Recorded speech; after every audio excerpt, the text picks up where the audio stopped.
से उनका स्वागत करें।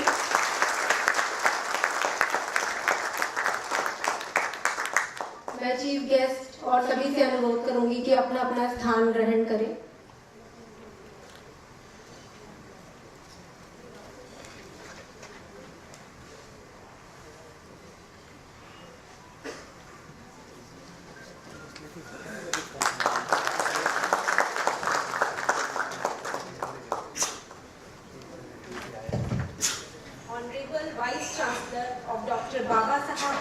University, Professor Dr. Karbhari Vishwanath Kaleji, Deputy Director General Western Region Mumbai, Shri Sanjay Goswami ji, Senior Director and Head of Mumbai Branch Office, Shri Satish Kumar ji, Senior Director and Head of Mumbai Branch Office 2, Shri Sanjay Vish ji, Senior Director and Head of Western Region Lab, Shri Arvind Dwivedi ji, esteemed delegates, respected seniors, ladies and gentlemen, a very warm morning to all of you. I, Vinodni Kishore, Joint Director BIS, would be your host for this event. It is indeed an honor for me to welcome you all to this celebration of World Standards Day 2023. Before starting the inaugural session, I would like to inform the House that due to some reasons, Honorable Minister of Industries, Shri Uday Samantji, will not be able to attend this function. He has sent his warm wishes to BIS on the occasion of World Standards Day. Let's commence the function by welcoming our guest. May I request Deputy Director General, Western Region Mumbai, to please welcome our Honorable Chief Guest, Vice Chancellor of Dr. Babasaheb Ambedkar University, Professor Dr. Karbhari Vishwanath Kaleji, by presenting him with a token of appreciation.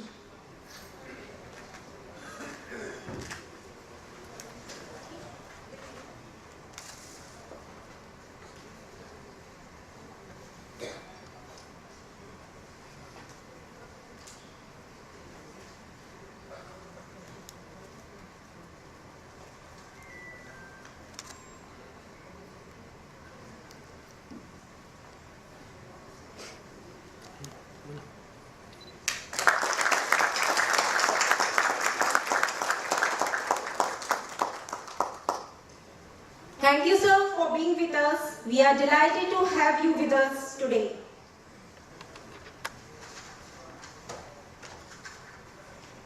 Light and brightness has always been equated with positivity and motivation. Ladies and gentlemen, जैसा कि हमारे देश की परंपरा है कि किसी भी शुभ कार्य की शुरुआत हम हमेशा ईश्वर के नाम के साथ करते हैं।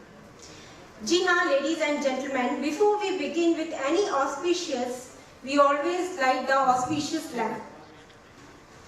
May I request Honorable Vice Chancellor Professor Dr. Karbhari Vishwanath Kaleji, Deputy Director General Western Regions, Shri Sanjay Goswami ji, to kindly light the auspicious lamp.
Thank you all. Thank you, sirs.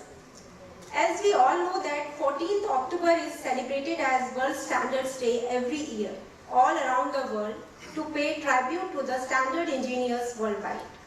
The theme of this year's World Standards Day is Shared Vision for a Better World, with emphasis on Sustainable Development Goals, SDG 3, good health and well-being.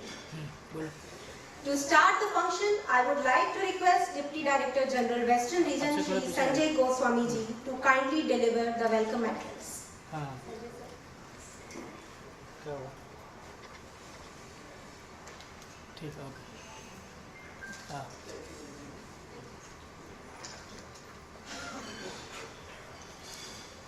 Honorable Vice Chancellor of Dr. Baba Sahab Ambedkar Technological University, Lavere, Maharashtra, Professor Dr. Karbhari Vishwanath Kaleji, scientists and other functionaries of BIS, distinguished invitees, friends from the media, representatives from industries, consumer organizations, technologists, professionals, academicians, government policy makers, regulators, ladies and gentlemen. It gives me immense pleasure to extend a warm welcome to all of you on the occasion of celebration of the World Standards Day 2023. World Standards Day is celebrated each year in order to pay tribute to the collaborative efforts of the thousands of experts worldwide who are engaged in the development of standards. This year, the World Standard Day is being celebrated as Manak Mahotsav all over the country by BIS. World Standard Day is celebrated to raise awareness among all stakeholders such as the regulators, industry and consumers about the relevance of standards and the important role it has played in promoting innovations and economic growth. As part of the celebrations, several activities are being carried out since the beginning of October 2023. These activities include Quality Connect Campaign 4.0, training program for youth volunteers, quality walk, standard writing competitions in various educational institutes, quiz competitions, orientation program for Manak Mitra for Youth to Youth campaign, Quality Connecting Campaign 4.0, various sensitization programs for Gram Panchayats for utilizing Indian standards for government program schemes, poster making competitions, Nukkad Nataks, and many such activities are being held all over the country.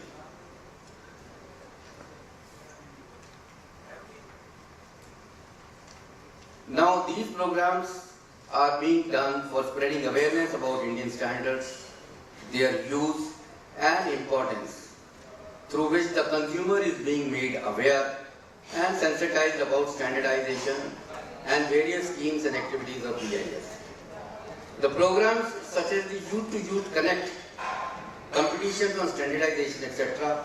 are being conducted in technical institutions and schools to spread awareness amongst the young generation because they are the future of our country. Today also in the afternoon we are holding one such activity in this venue also. I would also like to inform, especially the youth and students of our country, regarding various internship schemes for students run by BIS. The internship scheme is envisaged to be mutually beneficial to BIS and the students. BIS would benefit in the form of fresh thoughts, perspectives, and updated technical knowledge from the young generation. For the interns, the exposure to the functioning of BIS and the understanding of quality ecosystem, which would be an add-on in furthering their own career goals in the industries and international organizations. Now, as a regular practice, BIS also organizes a number of different programs for spreading awareness regarding the Indian standards. In the last 1 to 2 years, we have taken in right earnest in involvement with the academic institutions. And BIS, I'm pleased to inform that BIS has entered into MOUs, Memorandum of Understandings, with 53 premier technical and professional institutions for education in standards. And for them, we are also holding several educational outreach programs to actively involve the academicians and students in the standardization work. And to involve the government functionaries at the state level, BIS holds frequent interactions with the district level officers to sensitize them about standards and quality. Regular workshop and training programs are held with district collectors, district level authorities to create awareness among them regarding our Indian standards. Since January, we have done almost 200 such programs with the state level functionaries. The theme for this year's World Standard Day is Shared Vision for Better World, incorporating the Sustainable Developmental Goal SDG 3, which is on good health and well-being. This is the need of the hour because a healthy body can sustain a healthy mind, which will further lead to the development in all the sectors of life and hence contributes to the development of the nation. Due to regular progression in digital healthcare technologies like the artificial intelligence, 3D printing, VR, AR, nanotechnology and robotics, standards play a crucial role in reaching the targets of SDG 3 and to ensure that effective, safe and reliable health services and systems are accessible to the global population. This attainment of the sustainable development mainly depends on harmonization of three essential components: economic growth, social inclusion and environmental protection. The Bureau of Indian Standards, serving as India's national standards body, has been actively working towards achieving the SDG 3. It has played a crucial role in shaping the landscape of medical devices in India by dedicating efforts to formulate Indian standards. I am pleased to inform you that BIS is continuously working towards realizing this SDG 3 and we have created two specific technical departments related to medical equipment and hospital planning and Ayush for ensuring effective contribution towards SDG 3. The medical equipment and hospital planning department plays a crucial role in ensuring the quality and safety of medical equipment as well as contributing to effective hospital planning. The Ayush department formulates national standards on ingredients used in traditional medicine formulations. By setting these standards, the department aims to promote the use of herbs in a safe and effective manner, benefiting both the consumers and the industry as a whole. Now this Ayush department has 8 different technical committees dealing in areas like Ayurveda, Yoga, Unani and Siddha. You can find the details of these technical committees and the work being done by BIS through our website www.bis.gov.in. And in fact, in your kit also we have included one theme paper related to the work done by BIS in SDG 3. You will find many details there. So those of you who are interested to contribute in standard development process in these committees, they can send a request to BIS through our website.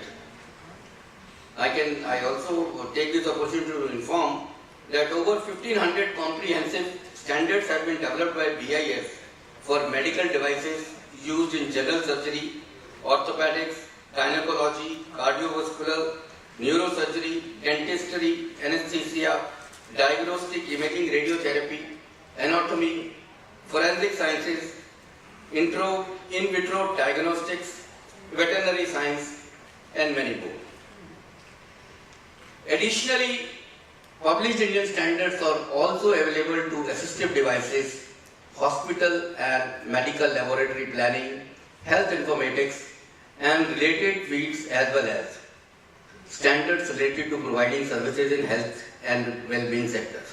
Now, standardization in services sector was started a few years back, by us about 5 years back. So we have a committee, 2 committees dedicated to dealing with these services in health and well-being services, such as the yoga, gym services, and the medical tourism, medical value tourism services. And BIS also continuously works in collaboration with the international organizations, that is the International Organization for Standardization and International Electrotechnical Commission, to accelerate the United Nations 2030 agenda with standards for the SDGs and our shared vision for a better world. With this, I extend my heartiest wishes to you all on this occasion of the World Standards Day 2023, and I hope that today's program will spread the message about the significance of standards in achieving sustainable developmental goals. I hope that the program will also inspire the participants to get involved in standards development process. Thank you.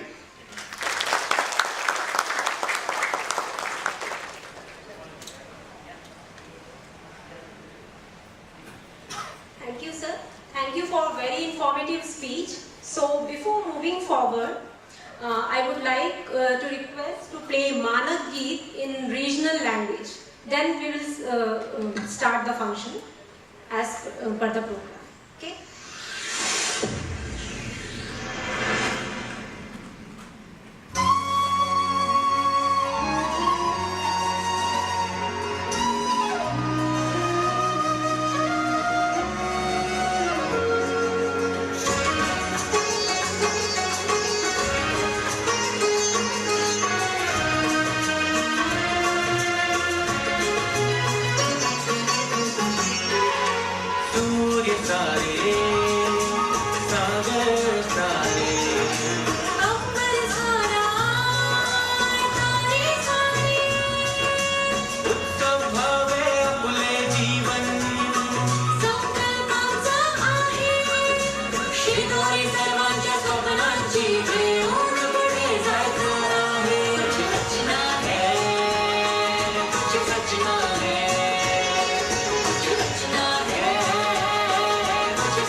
Organization for Standardization (ISO), the International Electrotechnical Commission (IEC), and International Telecommunication Union (ITU) determine a theme of the World Standards Day based on the seminal issues relevant to standardization. They also share World Standard Day message with all. For conveying the message to the House, I request Senior Director and Head of Mumbai Branch Office 1, Shri Satish Kumar ji. Shri Satish Kumar ji, please.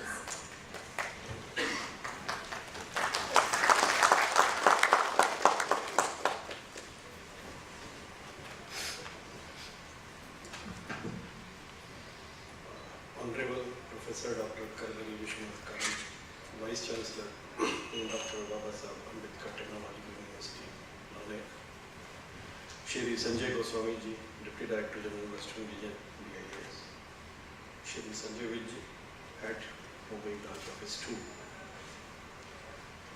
delegates,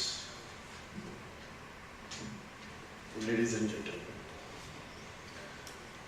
As in his welcome address, Deputy Director General Western Region, Shri Sanjay Goswami ji touched upon this SDGs, means Sustainable Development Goals, and the theme for this year, that is good health and well-being. See, as all of you are aware, sustainable development means to address the current needs of the present living beings, which includes all flora and fauna also, including animals, to address their current needs without eroding the ability of future generations to meet their own requirements. That's the basic meaning of sustainability. And the United Nations had outlined 17 goals, global goals, known as Sustainable Development Goals. These goals constitute a universal call to action to eradicate poverty, safeguard the environment, protect the planet, and promote well-being of all. This was adopted by all UN members states in 2015 with a 15-year plan to achieve the same by 2030.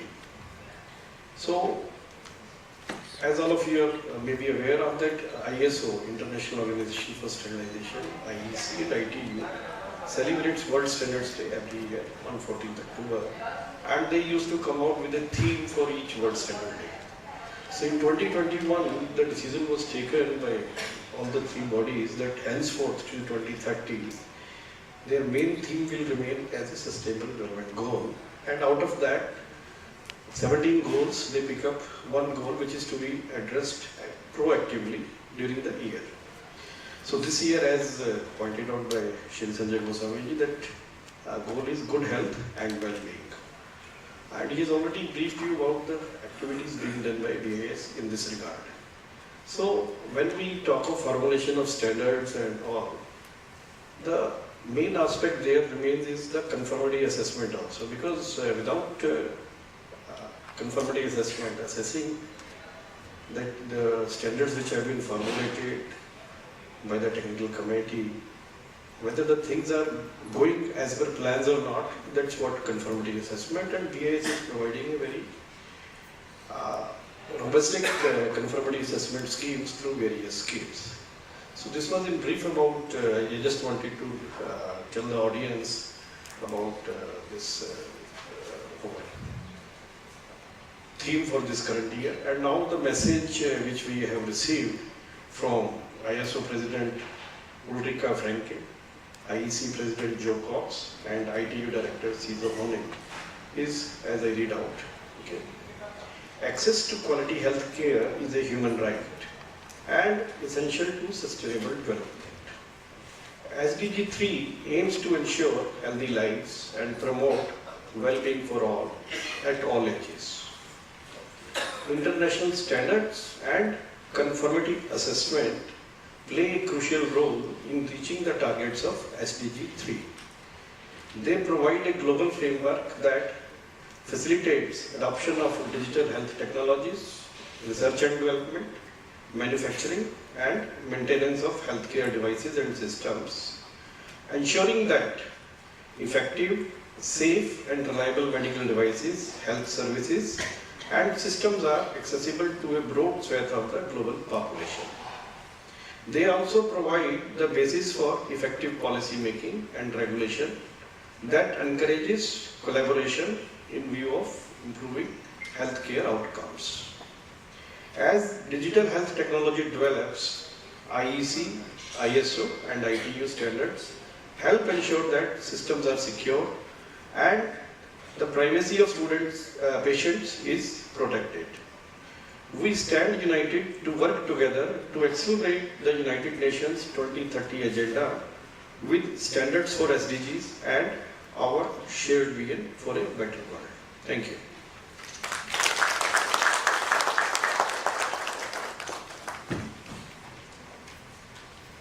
Thank you, sir. I would like to introduce our Honorable Chief Guest and present Vice Chancellor of Dr. Babasaheb Ambedkar University, Professor Dr. Karbhari Vishwanath Kaleji. I would like to mention here that BIS has also signed an MOU with Dr. Babasaheb Ambedkar Technological University, Raigad. Professor Dr. Karbhari Vishwanath Kaleji, Professor of Computer Science and Information Technology. He is a multi-dimensional personality.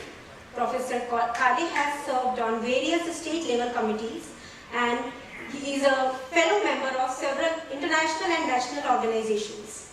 His mission is ICT for the society. He has worked as Director, Board of College and University Development of Dr. Babasaheb Ambedkar Marathwada University, Aurangabad, Maharashtra. He also acted as a President of ICT section of Indian Science Congress Association, Kolkata in the year 2015 and 16 under the Ministry of Science and Technology, Government of India. He has served on various state level committees like Perspective Development Plan, Rashtriya Uchchatar Shiksha Abhiyan, Higher Education Society Policy, New University Act, Higher and Technical Education, Government of Maharashtra. He also served as a coordinator of Monitoring and Evaluating Committee of the Avishkar Research Program organized by the Government of Maharashtra. May I take the privilege of inviting Professor Dr. Karbhari Vishwanath Kaleji for sharing his thoughts with us on this auspicious occasion of World Standards Day.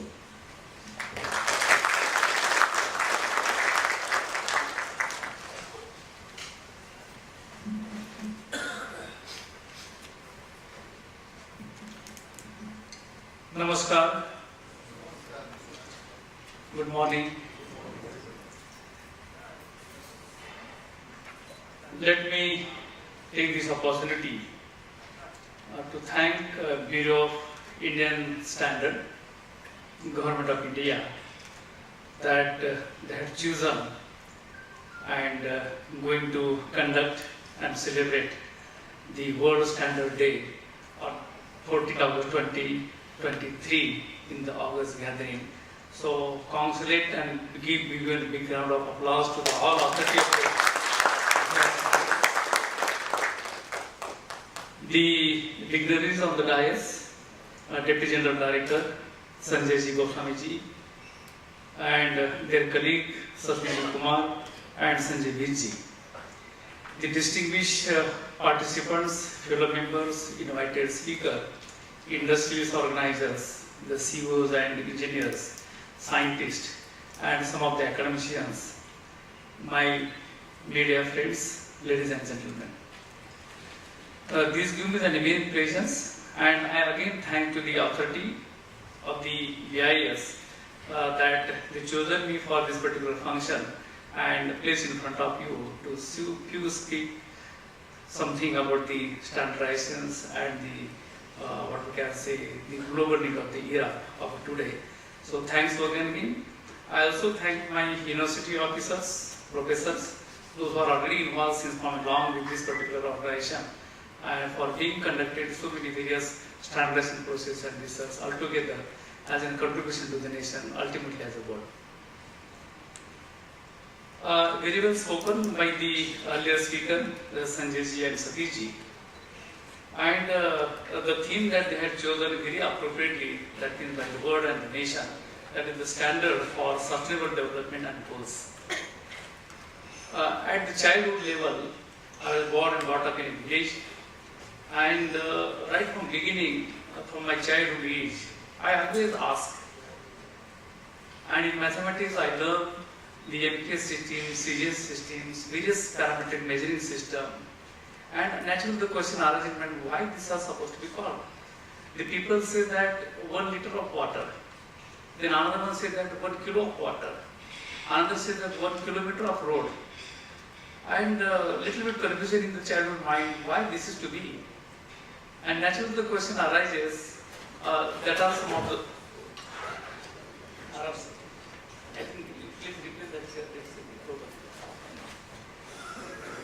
in mind, कि ये क्या है? Why this is kilo, kilometer, knotting, away, light year? All these are the units that are the major units. And then after higher education and certain, these are the standards. So the big question in front of me is just like a layman at that time: why we require standards? To whom it is supposed to be organized? What are the basis of that? And who is going to standardize and benchmark it?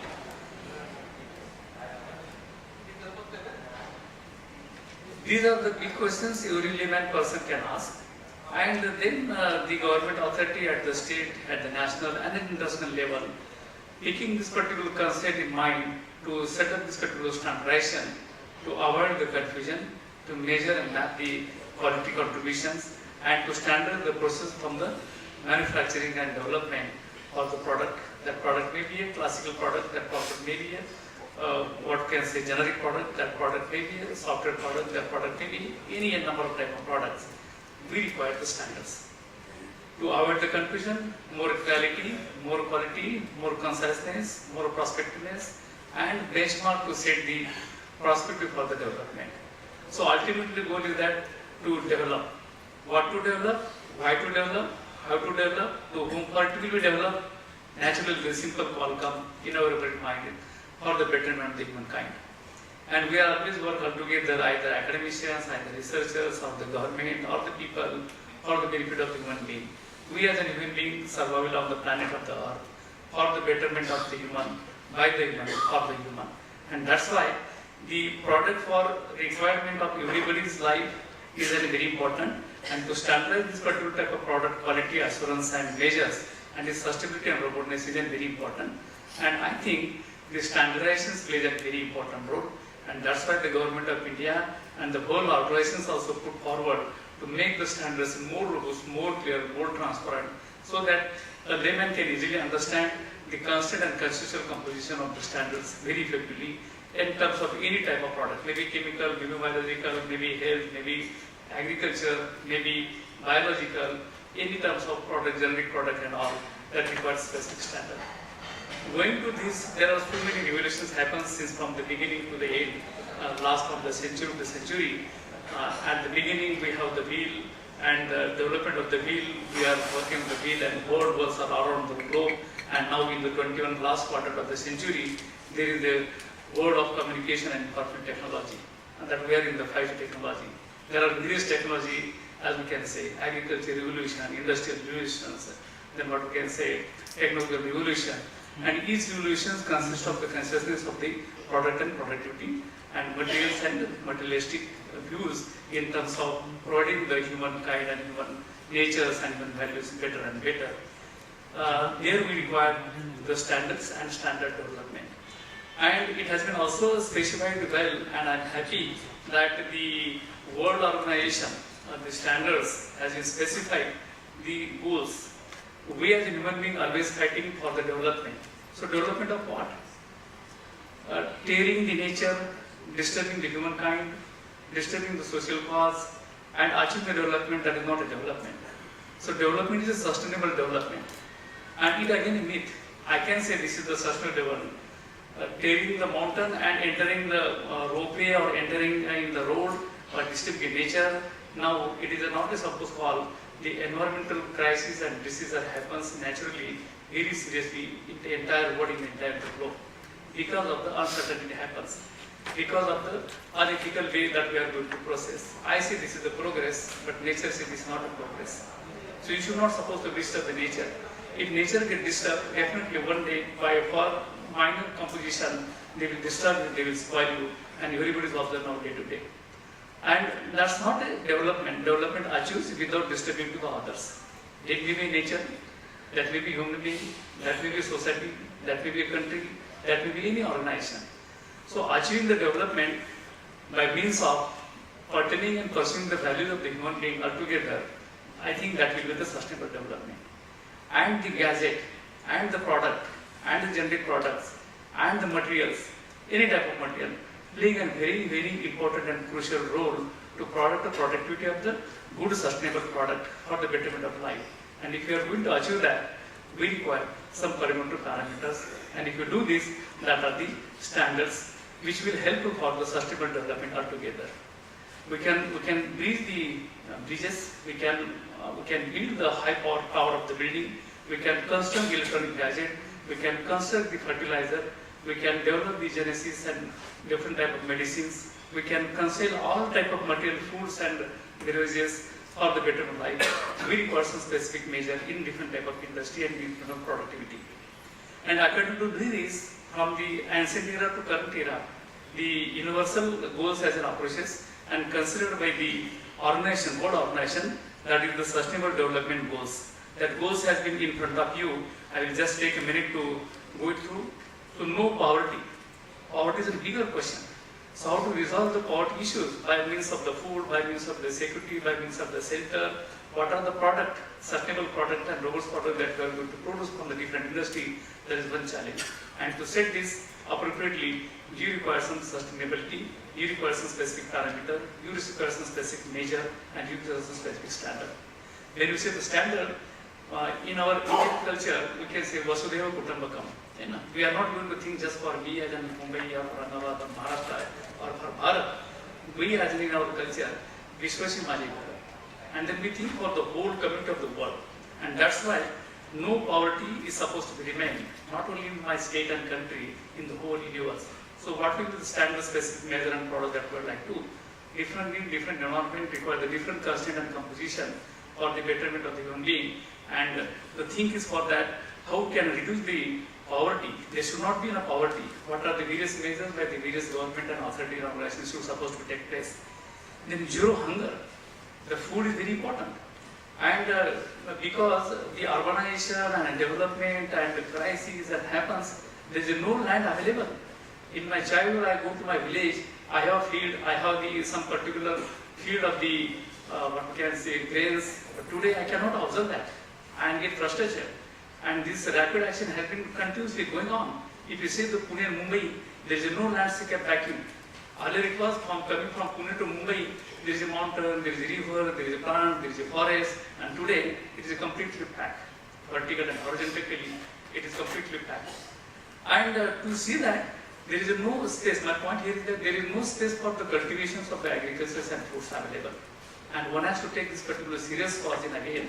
If these things have happened continuously after 4 more decades, then there is no space for agriculture productivity. And then when we are going to supposed to, we cannot eat the wood, we cannot eat the metal, we cannot eat the material which are supposed to be consumed and created by artificially. We require the natural food. So this is again very serious call by means of all. And government of India, USA and foreign, fortunately, while conducting the various issues and conducting the seminar in internationalization under the national education policy, we had visited so many universities in the foreign. America having the very much involvement in the agricultural sector, but the nutritional value, content value, then perception about the productivity of the foods are very much lower than the Indian. So Indian cultivations, Indian agriculture sectors, Indian genesis and the values of the food contents and grains are very much higher till today. And we should adjust and reverse this particular policy, and that's why we should again make the standardization about the food and food quality. In that way, if that issue is not supposed to be considered by the standard mechanism under the BIS. For wheat, what wheat means, there are so many varieties of the wheats, there are so many varieties of the jowar, there are so many of the food grains, and government of India has taken a vision about the these food grain. Now, after tomorrow, there is a Navratri also starting, and Navratri, this is a big festival all over India, and we can use the different food altogether, eat that particular as a roti, as an upvas, and we can get sustainable. That is the medicine, and that is also standard. What particular combination that we can put as a jowar, bajri, moong, to make a roti, and which is supposed to be food grain as sustainable, also is standards. So we should make a specific standard for the food grain, food quality and food productivity in the food industry, and that's again a big area for consideration, and try to avoid the hunger. How to increase the capabilities of the enhancement of the food quality, grain quality and its productivity without preserving or without considering the dilation of the nutritional content values and its what we can say the medicinal value. How to preserve it requires some specific standards and measures. The third component, that is for good health and well-being. After COVID-19, it's an eye-opener by the nature again, I could say. We are very much strong in different type of knowledge, capabilities and development, but a simple trick given by the nature and the COVID-19 happens in the whole world. And they give the different messages for everyone. And then again in reverse engineering, we start the process mechanism to start to design, to refine the new drugs and new deliveries, and still the silsila is going on. And this has happened because of the what happens in the nature. We don't know what particular viruses, what particular bacteria in between me and you are suffering, and what is my health consciousness and how it is supposed to get preserved. if you require to provide that particular mechanism, earlier also there are human beings, they are easily survive in the nature, in the jungle, they don't feel anything about this. But we as a conscious and intellectual person, as a human being, require so many parameters and get disturbed and frustrated. And we can say that these are the medicine, these are the thing, these are the thing, these are the thing. No one knows what happened tomorrow. So health is very important. Health is a very big area. And we as a Nadiva to take this particular mission, the technology for health and healthcare. Health is completely different, care is completely different. If I have a person, right from the childhood to my end of the life, during the 90 or 70 year of the span, I had come across so many biological and chemical processes. What are the changes happen? What biometric and chemistry happens in my mind? If it has been tracked, and if I are supposed to be detected and preserved by the means of some particular sensor mechanism, I can survive my life. In USA, to having the basis of the insurance, the USA government has planned the insurance policies, and they predicted earlier, after 3 years, this happened with you because of your body metabolism says. After 5 years, you are suffering for this disease. After 10 years, you are suffering this disease. So, making the insurance plan as a health plan insurance, the government has started early in the USS to predict the predictions about the disease and their survival in the life on the basis of their medical and paramedical composition. But it has been now. It has been done now. So, the health is what? Without having the huge machine, earlier we used to use, that is one of my area for artificial intelligence and machine learning, that is the medical diagnosis and pre-diagnosis of the health and healthcare. So there are so many issues, there are so many instruments, there are so many devices. We can see CT scan is a big room. Now today we can scan the whole body in your single mobile sensor. The miniaturizations of the devices are together. There are huge industrial revolutions happen, and with that, the medical expertise requires the technologies. Technology required the law required the languages. Language required the different type of composition. And very fortunate to happen that the state government and the government of India adopted the policy from this academic year. That is the national education policy, multidisciplinary, transdisciplinary, interdisciplinary education. I think making the standards, processing the standards, and standardizing the standards of any type of particular is also interdisciplinary approaches, and we should go with hand to hand for interdevelopment and interconnectivity of the standardizations to standardize this particular product, particularly for health. When is the good health, what are the causes, what are the pre-medical consumption, how can I able to record, either I am in the Mumbai or the USA or the Japan, my information get transferred from the signal, and the devices and gadgets are already in the market. How can standardize? There are so many gadgets available free of cost on the mobile, but we are not going to use it authentically because it has not been benchmarked by the standards enforcement, by law enforcement, as well as the medical science. So that is one big area to work it on. And healthcare is information, that is the biological, chemical, and your paramedical information recorded by the sensor, constantly for every minute. It has been passed to the server and the doctors, and they will provide you the prescription and remedy anything not supposed to happen with you. And this is a big challenge. All of the MS, MBBS and medical science students of the India would like to go into the US and abroad for higher education, that is the medical and engineering, and medical and biomedical engineering, and to miniaturize the devices. My MD in cardiologics does not know what happened inside the heart. 3, 4, 5, 6. I am also suffering from the, maybe most of you are suffering from the, in phase 1 and phase 2. Doctor used to put the injection on my bed 3-4 times, and we are suffering from the side effect. They don't know what is the effect of that COVID years and how much of ml, 2 ml, 3 ml, 5 ml is supposed to be deposited. They don't know side effect, they don't know the parameter, they don't have the standards. Standard for delivering the drugs into the body of the patients. And now AI playing a role. What AI now playing a role? AI understand the mechanism about my complete anatomy of the body and my particular physical, chemical and biological structure. And if I am suffering from XYZ diseases, and I know the diseases as per the medical science, these are the medicine required, AI gives me the particular point of the matra of that particular medicine. You do this note after 3, 4, 5 years, maybe the patient get cured. So technology integration is very huge nowadays in terms of machine learning, AI, data analytics and IoT in all sectors of the life of the human beings. And that's why this point is very important. Health, there is a health, there is a wealth. अगर हम जहान है तो जहान है, हम कुछ भी करेंगे, सोने का घर बनाएंगे, लेकिन मेरी जान में तो उसका क्या मतलब है? So good health required a specific standard, and that has been again well coined by the one of the important standard goal for the SDG. Then quality issue, of course, no need to talk about. The quality is again myth. I can say my education is a good quality. Another say that the European university is a good quality, American university is good quality. So quality is again myth. Even though we can say the quality, what is the definition of quality? Till the 20th century, there is no standard definition has been specified about the quality. It is your myth, it is my perception, your perception. This mic is a quality mic. You say this is not a quality mic.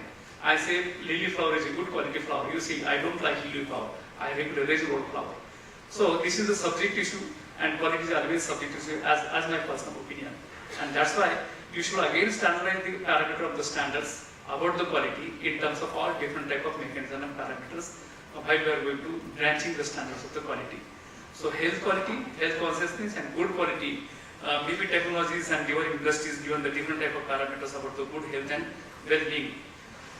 So gender equity, very important issue. Though this is not a political sentimental. So always it is said that there is a male and female, then third gender, now a fourth gender, now a fifth gender, maybe tomorrow there is the sixth gender. The bridging of the human being and animal are supposed to be coming to nowadays. It is possible. And that's why everybody is having the right to survive on the surface because they are the part of the this planet. Kidi, mungi, pure जीव जंतु का अधिकार है जैसा हमारा है. And they are also important. So gender equity and sensitization is an important area at the international level, even though has taken the call about the gender equity and sensitization. So you should not supposed to be biased, whether it is a male, female, third gender or fourth gender. All are having the equilibrium, equal right, equal quality, and involve them in the process of the development.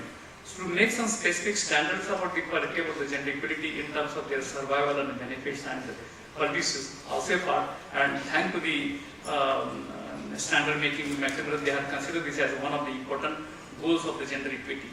Then clean water and sustainability, very important. Then affordable and clean energy is a very, very important part. Affordable and clean energy. We have the coal, we have the mine, we have the nature, we have the wood, we have the electricity, we have the powerhouse, and the whole of the cycle give process altogether from long period. And that's why the government of India and the world set up the non-conventional energy composition. My nature is very powerful. My sun is very powerful, and the sun has produced the electromagnetic spectrum. Within that spectrum, there are so many rays and so many energies. Smartly, we can develop that type of devices just like a solar panel, electrical panel, or wind. Wind is another energy. Then water is another energy. So non-conventional, which is easily available in the nature, free of cost. Utilize it properly, make some specific standard, and convert it to the benefit of the human being as a parametric standard. That is a non-conventional. एक दिन electric खत्म होगा, पृथ्वी के अंदर का petrol खत्म हो जाएगा, गैस खत्म हो जाएंगे, फिर कहाँ जाओगे? So you need to identify this particular consideration, and there is the experiment going on in the non-conventional energy parameters. So solar voltaic, photovoltaic cell, solar voltaic cell, and you can convert your energy. You can run your car, you can run your vehicle, you can run your electricity basically on the natural source of energy, that is the sun energy or solar energy, and that is one of the important parameters to consider. That's why it has a clean and clean energy. You are not supposed to pay for solar. You are not supposed to consider the energy as a costly energy. You have to develop the mechanism and standardize this mechanism up to what level of compatibility that we can observe and we can consider. Then the decent work and economic growth is a very important decency. You very require the decency. फुकट मिळतं म्हणून मी काही करायचं नाहीये है ना, त्याची मूल्य पाहिजे, त्याची किंमत पाहिजे. आणि म्हणून मी किती जरी श्रीमंत असलो तरी आई वडील आपल्याला सांगत होते की 2 भाकरी आहे, तुझं हे जेवण आहे, एवढाच घे. माझ्या ताटात 10 गोष्टी जरी वाढल्या तर मला फक्त जेवणापुरतच होते. किती व्हॅल्यू आहे that Indian traditional culture. So that decency and that particular type of ethics and morality as per the Indian knowledge system, भारतीय ज्ञान परंपरा के हिसाब से हम कहेंगे, तो उसमें हमें बहुत ध्यान देना है और उसका भी स्टैंडर्ड बनाना है. तो स्टैंडर्ड बनाने के लिए हमारे पास बहुत सारी चीजें हैं. खाली एक सोच चाहिए, एक विचार चाहिए कि पैसा तो कोई भी कमाएगा, लेकिन नाम कमाना, शोहरत कमाना एक बहुत इंपॉर्टेंट बात होती है. जैसे हम आज ही बोलते हैं कि टाटा बोलते सब भूल जाते हैं, कोई एक प्रोडक्ट लीज फॉर एग्जाम्पल, तो एक नाम होता है, उसका एक ब्रांड होता है, and that brand gives the values so many years and years to that particular product and to that particular operation. So that is what we expect again the standards and match for the competition. Industry, then renovations and the infrastructure, huge infrastructure. Really I need, I always give my example. I was joining the service 35 years back, built a house, because of the income tax, I rebuilt it again without any need. You know? So there are 12 room house and I take the loan, pay the bank and avail the income tax facility, because as an employee, government employee, I used to use only that facility for reduction from the income tax. And I have the 12-room house now in Aurangabad until I am going to pay the. My point here is that I require the small sectors of the house, no need, you know, and that money that I can utilize in another way. But because of the policy, because of the constraint, unfortunately, one has to suffer and go. There is no alternative way for to save the money for the income tax, and only the house rent and the insurance that pays that house rent, and I build the house and the house is going building and building. Myself, my son is having house, my daughter is house, my brother is also house. For every person there is house. Like for every person there is a car. Like for every person there is a bicycle. Like every person like motorcycle. In a five people family, there are 5 assets and 5 cars. Actually no need. So this is very serious call. Wastage of the money, waste of the time, pollution increases, energy increases, money increases, and it leaves indirectly the burdens on the economy, and that goes from the pocket from the common man. And that's why to make the infrastructure sustainability, eco-friendly, environment-friendly, and we from the B42 taking the call, eco-friendly house. We have the bamboo, we have the pranti. In Marathwada, we have the jute. Earlier people used the chappals and all these things, and they survive very easily. They don't require AC. They didn't require in rainy season, in winter season, even in the hot season. They are survivable well fitness within that. So can we develop that particular infrastructure for the sustainable development? And can we save the money and energy for others? It will do good measures. And can we make some specific standard for the others and give it to the government as a white paper? Yes, look. This has happened in Japan, this has happened in USA. USA there is a central building concept. In one city there is a central location, there is a vertical building. Rest of the area is completely 1 or 2 floor lagda houses. Even though earthquake happens, no one can majorly injure. But what happened here now? The building get collapsed and there are so many things happens. So infrastructure in terms of house, in terms of vehicles, in terms of industry, in terms of chemicals, in terms of other, we should take a serious call and set that infrastructure sustainability development, because these are the causes related to the sustainability. How can able to sustainable? Take the minimum resources, give the maximum output without having the low cost and robustness. That is what we in software engineering we learn. The robustness of the product is low cost product, high sustainability and robustness. If it is, then we can have the achievable standards and measure about that particular product. So reduce the equality. I have time to speak for me. Yes, I'll finish. Okay. Required inequality. Again, it is a very big issue. Then sustainable cities and communities. And then responsible consumptions and production. Then climate action, climate change, climate deterioration, climate action. If something happens, there are so many farmers. And they take the loans, they cultivate, they do this, they use fertilizer, and the complete plants are well and ready. One sudden point morning or night, everything gets collapsed because of the climate change and deterioration. So can we take a call to take the resistant measures, designing a large city and making them make aware to protect and provide? Can we standardize this? There are experiments going on. So climate action, climate change and climate need. Then life below the water. Our Honorable Prime Minister said that Bharat is empowered in space, in surface and below the water. So under waters we are very strong, on the surface we are strong. Now after Chandrayaan 3 we are also strong in the development surfaces. And I think after 15, 16, 17 these are the sustainable development goals. I would like to suggest or impose 18th goal also has been supposed to consider life in the space. Life in the space. Life below the life on the surface, life below the water, and life in the space. And that experiment is going on. Our D2 students, I proudly say that IITs and NITs goes to Silicon Valley for earning the more money. But my universities and institutional people goes to the Chandrayaan-3. They are cultivated. That is what the reality. That is what the Indianness. That is what the Bhartiyatva. You know? तो मैं यहाँ IIT में पढ़ूंगा, America जाऊंगा, करोड़ रुपए कमाऊंगा, एक दिन frustrate हो जाऊंगा, फिर ऑफिस आ जाएगा, जब तक लाइफ खत्म हो जाता है. So why not to supposed to work for my? There is also a call, serious call from the society in all the sector of the goals he is supposed to need to do. He has visited, just we have visited the NAC and he has visited the campus. He is from very remote place. His name is Wagmare, Nanded University guy. And he has represent the role of his person in that when the Chandrayaan missions are launching, and at the final stage when they are going to deposit it on the south portion of the moon surface, the main part and the replacement part gets differentiated. So taking from the surface of the earth and landing to the moon, he has played a very important role. A simple guy from the village. BTech, MTech, and then he has completed the AD. So that empowerment that we should enhance among there are so many power. No need that we require the qualification PhDs and degrees and MTech and BTech. Common layman also having the huge knowledge and huge amount of the capability to do something better.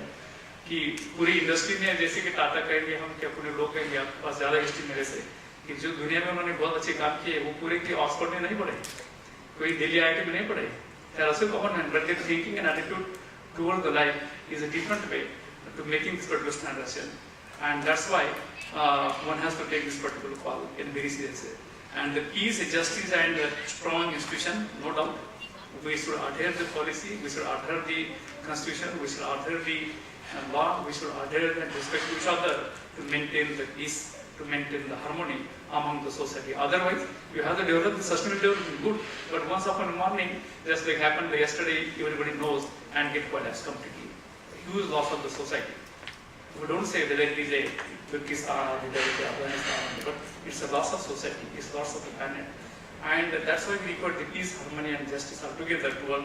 Also require some specific standard, and partnerships and goals and coherence and brotherhoodness is an important. So I am very much impressed about this sustainable development goals set by the world and India, and everybody starts now being a human of the earth and surface to work it on very seriously at their own level and constant to make it more comfortable, more sustainable for the benefit of. But if it is possible, you put this my personal point, that you should try to accommodate from the next year the 18th goal, that is the life in the space. Life in the space. So we require the space technology, we require the technology for specification to observe, record, because finally it is the galaxy, and in the galaxy we need to identify the surveillance and our early natures altogether, what we have to support to the goal. So my dear friend, this is the things which I would like to put in front of you, and now last 2 minutes, healthcare, agriculture, geospatial technology, then what can say chemical, consumable, medical instrumentation, then technological composition, then world standard and standard in terms of all. Fortunately, DO2 and BIG, I was personally associated with the Open Geospatial Consortium, as I talked in the morning. OGC, Open Geospatial Consortium, is a world organization specifically standardized the standard for electronic gadget and algorithms and costs. From 1790 in Hyderabad, there is a World Forum, OGC. I am also going there, and we are also a participant part of that particular position. Every day there is a big sensor. As I said, there is a sensor for catching the information of the surface from the satellite. And I develop a sensor, I develop a chemical, I develop a mechanism, and there is no certain parameter. We require the long process to go to standard that particular process. The OGC, Open Geospatial, because you can put in Google, you can have the plenty of information about that. OGC, Open Geospatial Consortium. And Open Geospatial India has going to take a part, and I think BIS also a part of that particular thing. Likewise, in India also, I think it is there, I don't have my knowledge. In India also, there are such type of standards which is rapidly requires some specific action to standardize some parametric. And in computational knowledge and technology, we require a standard. If I want to develop product, I want to support develop product tomorrow. I develop particular algorithms and I develop a graduate. I want to put it in market and scale up in the entire world market. I require some specific standard. But while going to standard, there is a 1 year, 2 year time loss, and ultimately another competitor comes and within 2 months he is going to play that product with the market. So that catchment of the time and the quality benchmark need to be again supposed to be reconsidered how effectively, currently, timely we can able to standardize those type of parameters as standard in the rapid growth development of the information technology. Otherwise, there is a huge competition. Last year, I had given this mobile gifted by my daughter. She's in USA. That cost was 120, and now it cost was 40,000.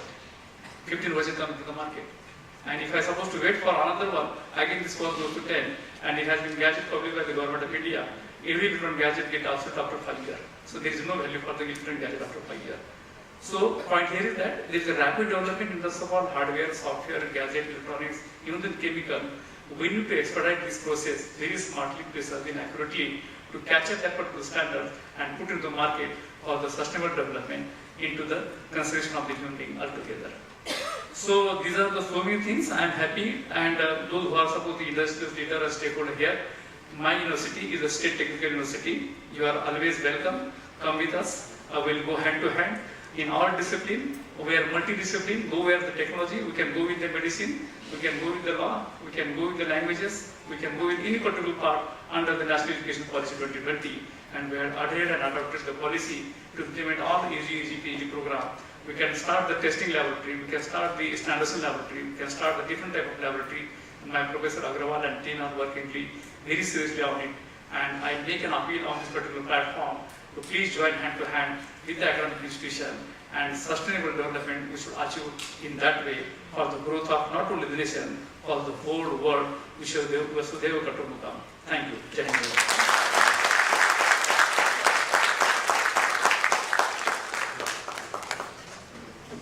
Thank you, sir, for the very enlightening, wonderful and informative speech. I request everyone to please give a round of applause.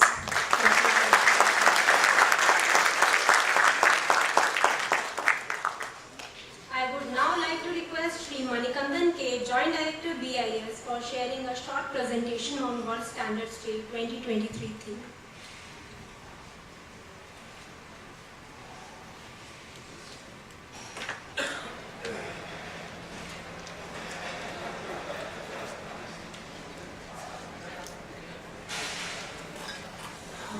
Respected dignitaries on dais and ladies and gentlemen, very good morning to all.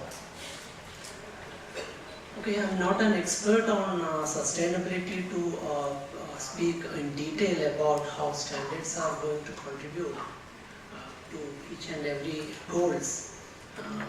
We already had a great level of detail from our speakers on the dais.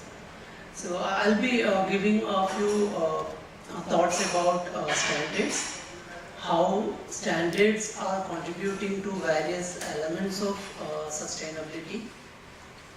And as an example, I'll also share name of few of the standards that we develop.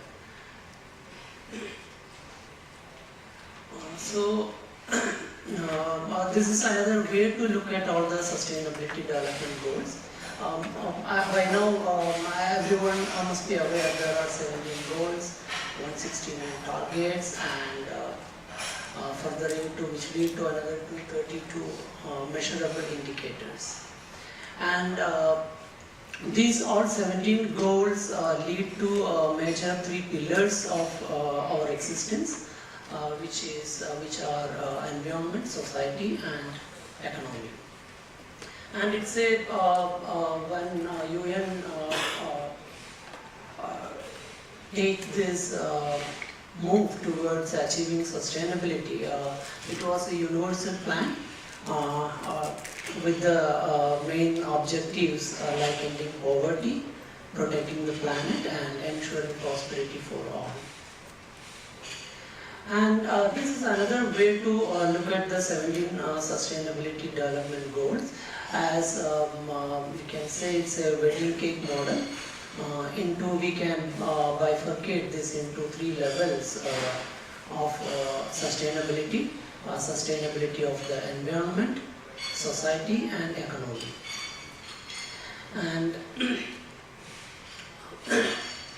And sustainability development goals, it's a as DDGs are mentioned in the morning, it's a shared vision. That means it's a shared responsibility. It's not the responsibility of any particular individual or entity. It's a responsibility of all. We all are into it.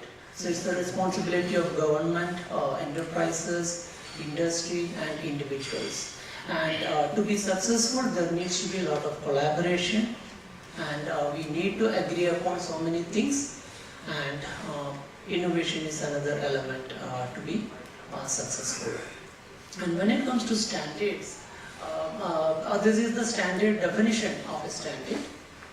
A standard is a document established by consensus and approved by a recognized body that provides for common and repeated use, rules, guidelines or characteristics for activities or their results aimed at the achievement of the optimum degree of order in the given context. Sincere apologies for the definition. In simple terms, standard is a common way of doing something or achieving something. So let's see how standards are going to contribute not to specific goals, but as a whole, how it is contributing to different pillars of sustainability. Before going there, let's see what are the benefits of standard and how standards play an important role in our day-to-day life. So as you may be aware, in many cases, the standard contributes to variety control. Like when we use our shirt, we can simply say my size is medium, large or small, and you can get what you want. Otherwise, it will be really difficult to customize shirts for every individual, right? And compatibility, interchangeability, these are some of the common terms which we are into without really knowing its compatibility or interchangeability. When you plug in your adapter to any plug point, do you know how it fits into the plug point? There are standards behind. So these are the terms we use in standards world. So then standards also contribute to the protection of environment, health.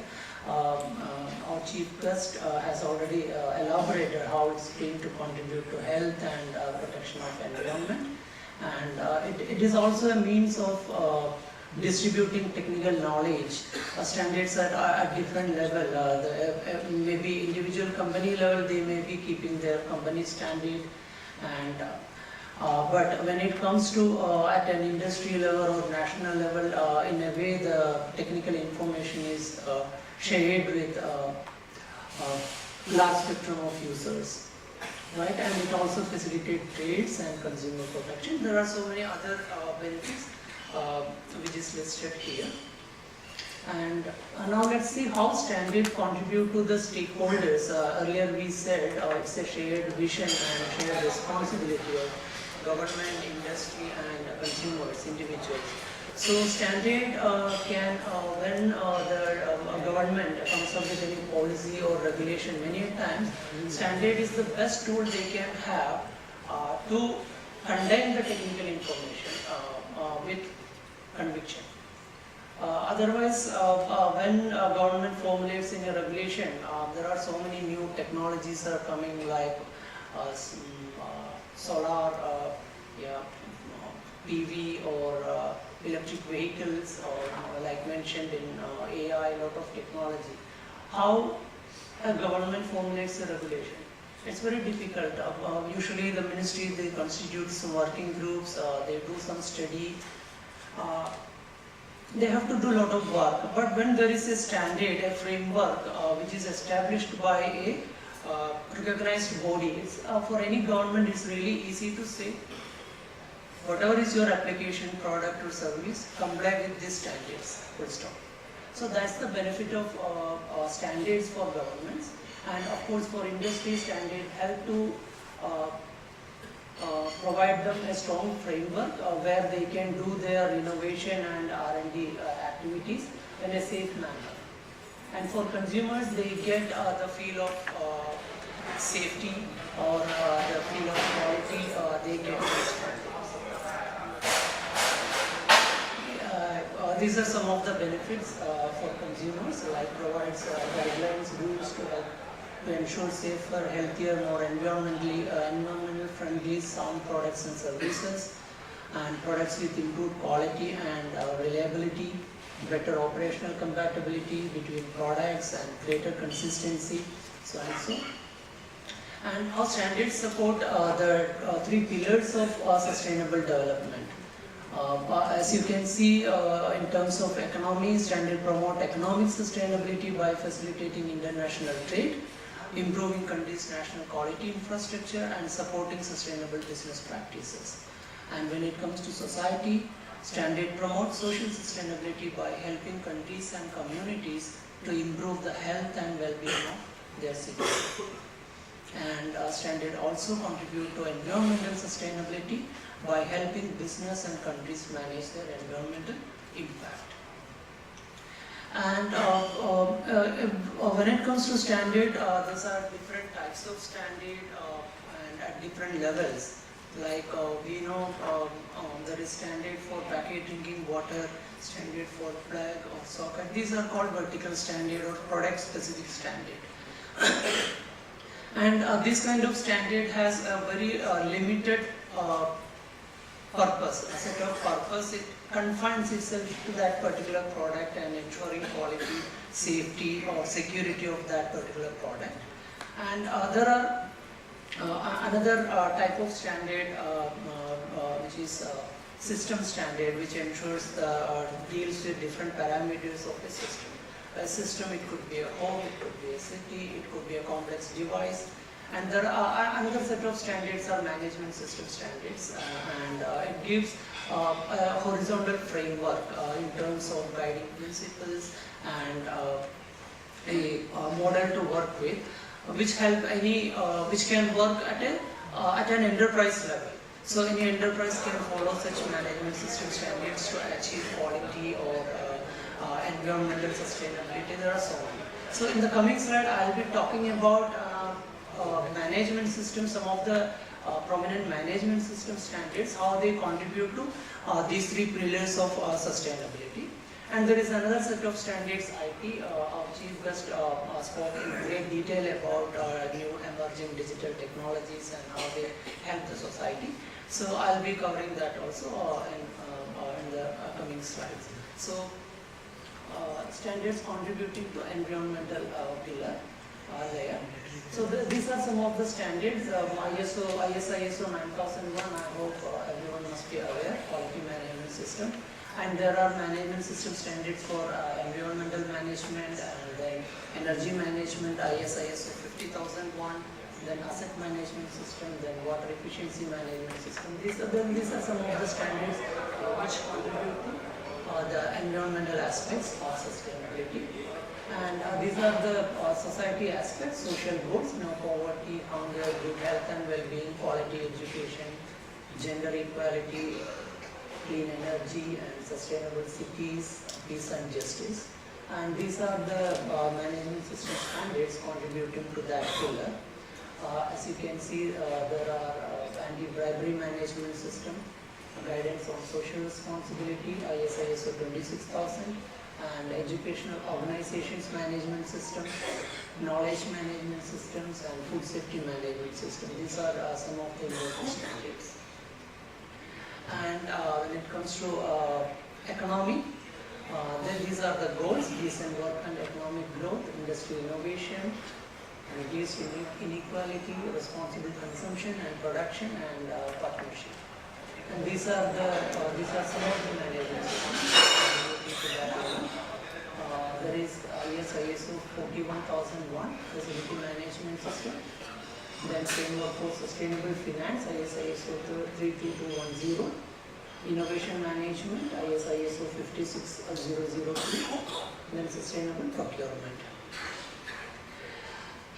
So that's all about some of the popular management system standard. And now when it comes to IT standard, in general, the role of IT standard is very, very critical and crucial. Especially in the past few years with the emergence of abundance of technologies. It's like decades of technologies shipped and just released in few years. Like so, these are the major goals like interoperability. They help ensuring that different kinds of products and systems will interoperate. Maybe you may be using Apple phone, iPhone or Android phone, but when you get a Bluetooth earphone, it can function well with any of the devices, with your laptop, phone, and no matter what.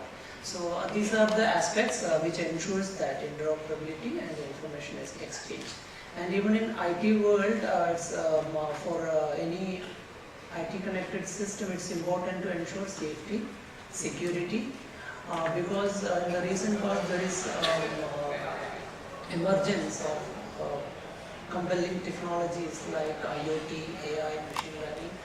By the widespread adoption of IoT technologies, everyone is connecting everything into network.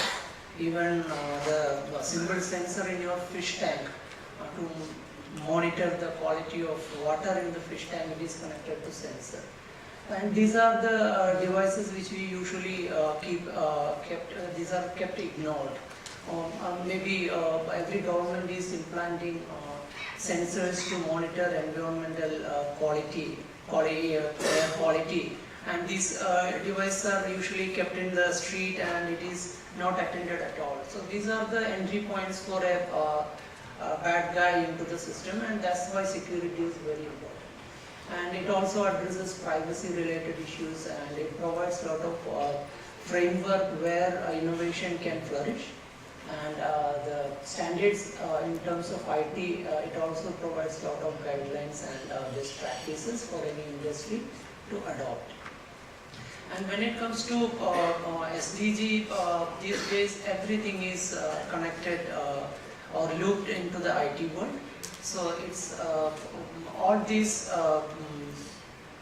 aspects play an important role in all elements of sustainability, like be it health monitoring or be it agriculture. Even the technologies are used to automate the farming or agricultural equipment. So it's very important to use appropriate IT standard no matter where you use, and especially when it comes to healthcare devices, you are implanting it in your body, and it's very important to ensure these equipments are safe, and whatever signal it generates, it doesn't,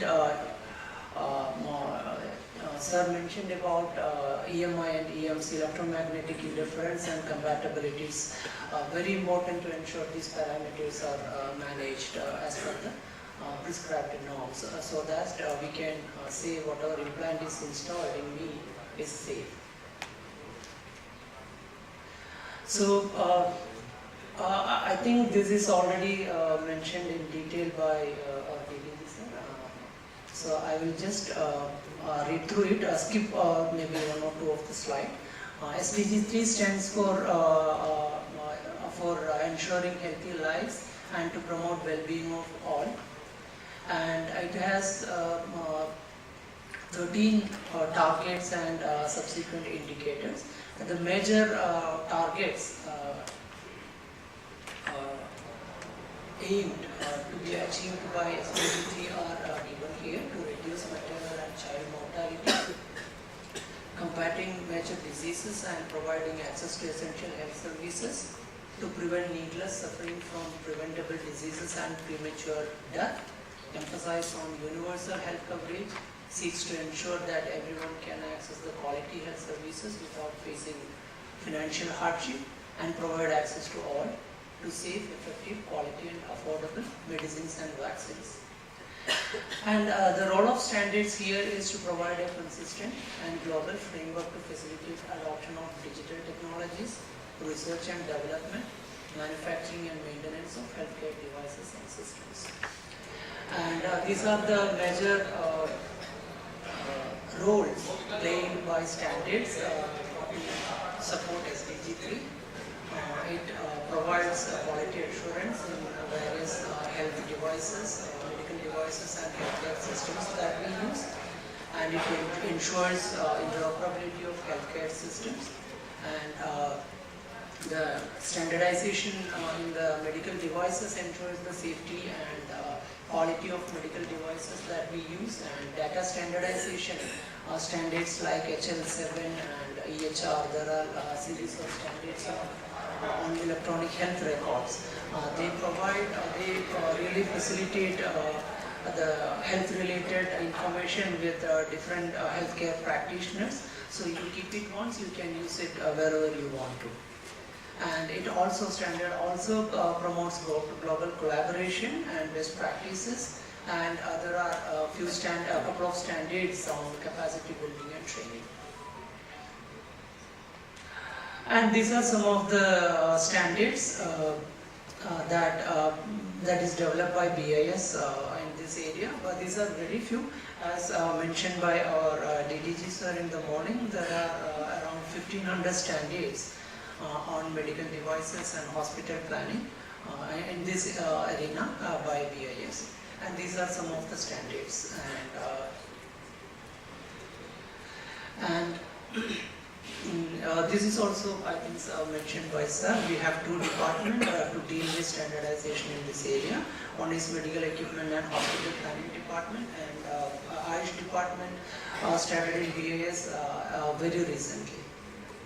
And these are some of the technical committees dealing with developing standards in various areas, subdomains of medical and healthcare sector. And these are the technical committees within the Ayush department. Committee on Ayurveda, Yoga. It comprises all Indian system of medicine. Thank you.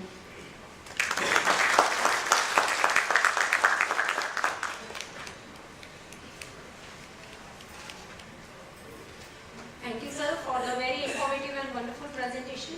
So we will now move on our felicitation ceremony for appreciating and acknowledging the non-standing licenses, All India First License holders for the year, mentors and resource persons of Standards Club, and for the significant cooperation and support given by various entities. World Standards Day is all about recognizing the hard work and contribution of people associated for development and implementation of standards. So to start with the oldest licensees, here are the names. I would request DDG sir and chief guest to please, for felicitation of nominees.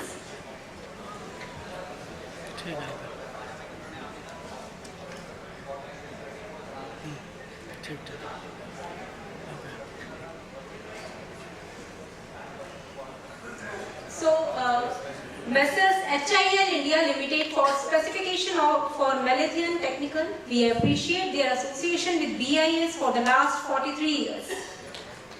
A huge round of applause for Messrs. HIL India Limited. I think they are not present. Anybody from Messrs. HIL India Limited? So the next nominee, Messrs. CO2 firefighter for fire extinguisher for carbon dioxide type portable and trolley mounted specification. We appreciate their association with BIS for the last 41 years. Messrs. CO2 firefighter for fire extinguisher. I think they are not present. The next name is Messrs. Precision Electronics Instruments and Components for horizontal cylindrical and horizontal rectangular steam sterilizers, pressure type. We appreciate their association with BIS for the last 47 years. A huge round of applause for the more than 4 decades. I request all to please keep applauding for the wonderful association of these industries with BIS. Messrs. Mahindra EPC Irrigation Limited for irrigation equipment emitting pipe system.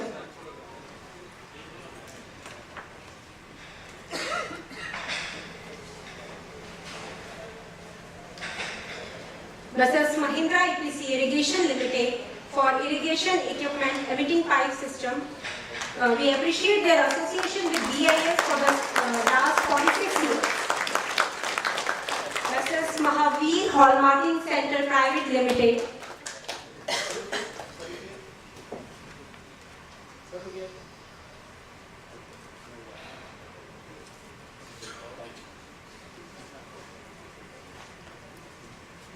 Congratulations, sir. Mrs. Mahavir Hallmarking Center Private Limited. We congratulate them for their association with BIS for the last 2 decades.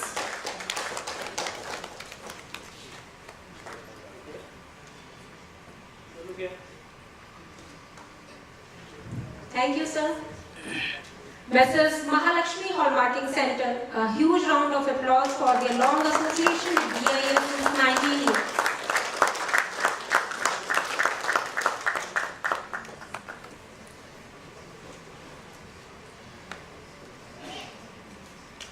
Thank you, sir.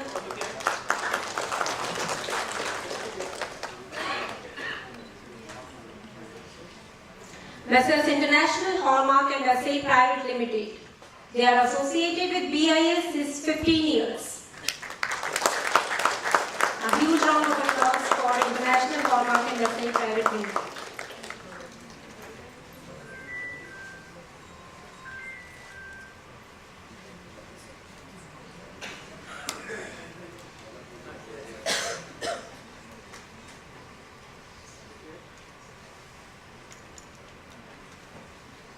Thank you, ma'am. Messrs. Master Bullion Assay and Hallmarking Lab, we congratulate you on your 10th anniversary with BIS. Messrs. Master Bullion, I think they are not present. Messrs. Varsha Bullion Hallmarking Center.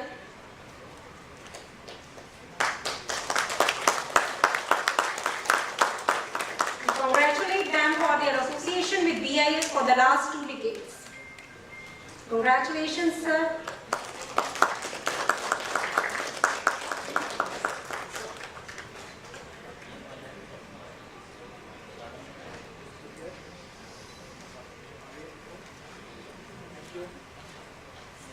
Messrs. Excel Industries Limited, Ratnagiri.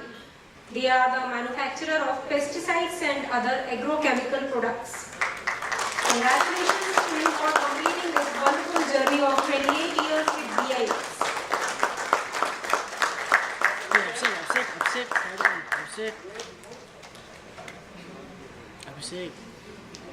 Thank you, sir. Messrs. Excel Industries Limited, Roha, Raigad. They are the manufacturer of pesticides and other agrochemical products. Congratulations, sir, for completion of more than 2 decades with BIS. Excuse me, sir. Sir, please side, sir.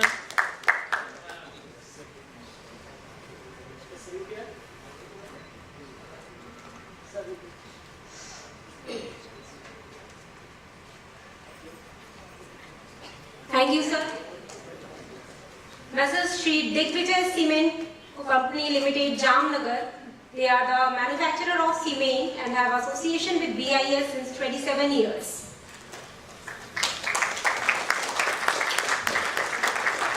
A huge round of applause for them.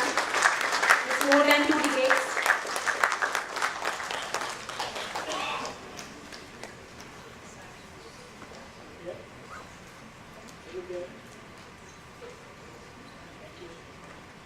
Messrs. Joseph Leslie Dynamics Manufacturing Private Limited, Mumbai.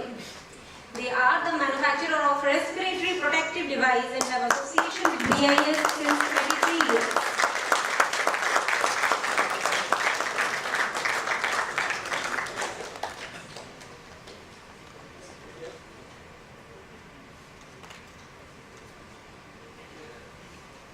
Now come names for All India First licensees. Messrs. JSW Steel Limited for IS 2385 hot rolled knife steel sheet and strip in foil for 4 reading tin plate and 4 reading back plate for All India First license. A big round of applause for JSW Steel.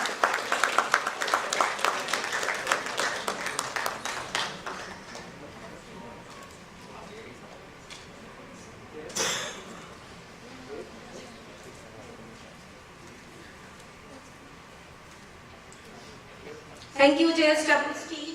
Messrs. Expanded Polymer Systems Private Limited for IS 17659, specification for polyester polyol for All India First License.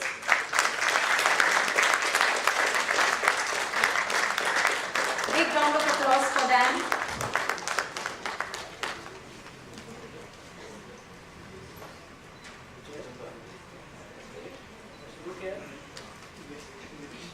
Thank you, sir. Messrs. Venus Safety and Health Private Limited for IS 19022, Medical Textiles Barrier Face Covering Specification for All India First License.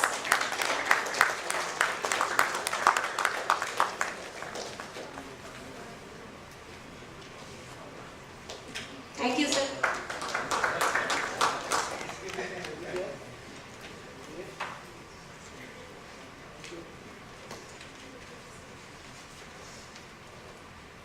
Last but not the least, BIS has formulated various standards clubs in various institutes for spreading awareness about Indian standards. So today is the day of expressing our gratitude to those mentors and resource persons from these institutes who have cooperated and supported BIS to conduct various standards clubs activities. So we congratulate Dr. Neeraj Agarwal from Dr. Baba Sahab Ambedkar Technological University, Lonare for their significant contribution to BIS standards club activities. Thank you, sir, for being with us.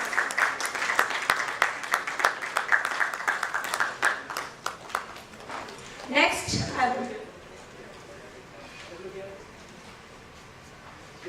thank you, sir.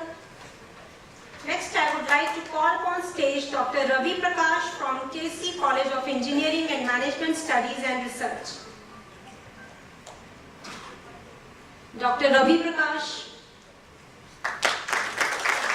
Congratulations and thank you, sir, for your cooperation and support.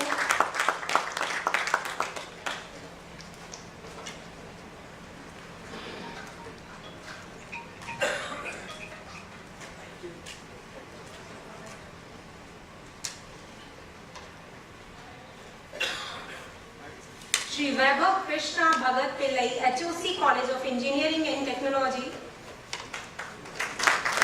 Congratulations.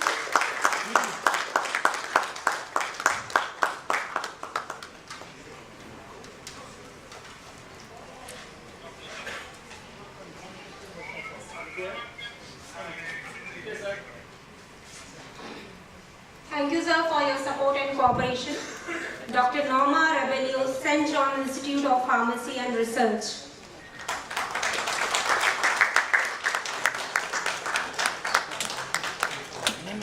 Congratulations, ma'am, for all your efforts.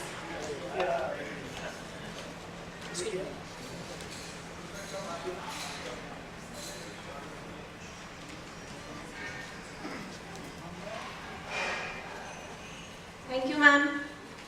Dr. Praveen Wagh, ML Kanya Vidyalaya, congratulations to you. Dr. Praveen Wagh.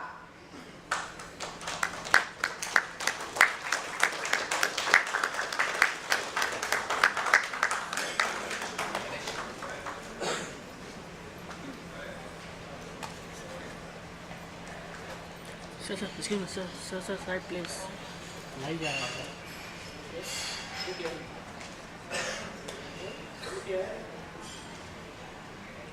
Thank you. Next, I would like to appreciate Mrs. Aarti Sajdev Kambali for her coordination and efforts for conducting Standards Club activity. Mrs. Aarti Sajdev Kambali.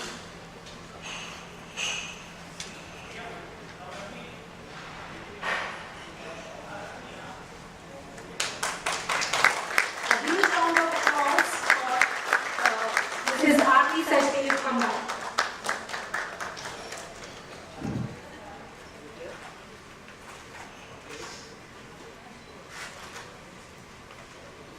Thank you, ma'am. Shri Ankit Tiwari for her cooperation and efforts he has put in for Standards Club activity.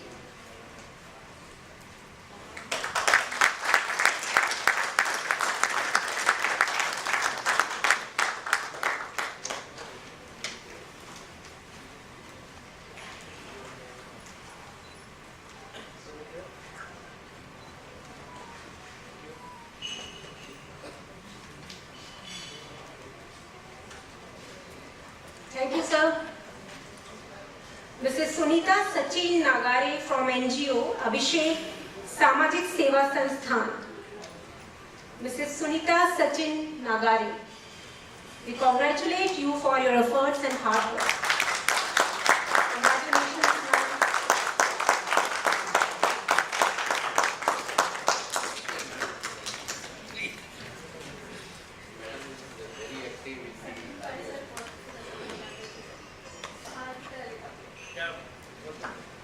Congratulations, ma'am. Congratulations, ma'am.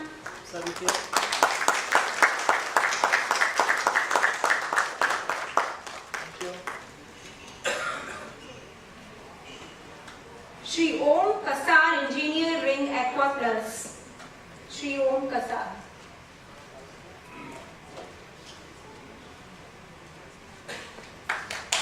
Thank you, sir, for your support and cooperation.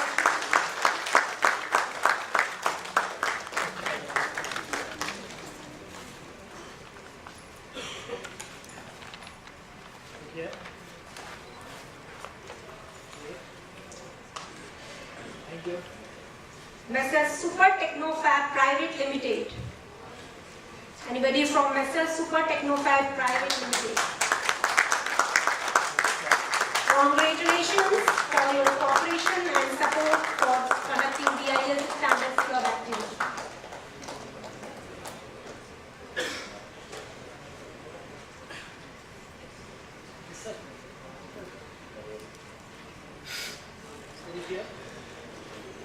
I request all to please give a huge round of applause for all the nominees of Felicitation.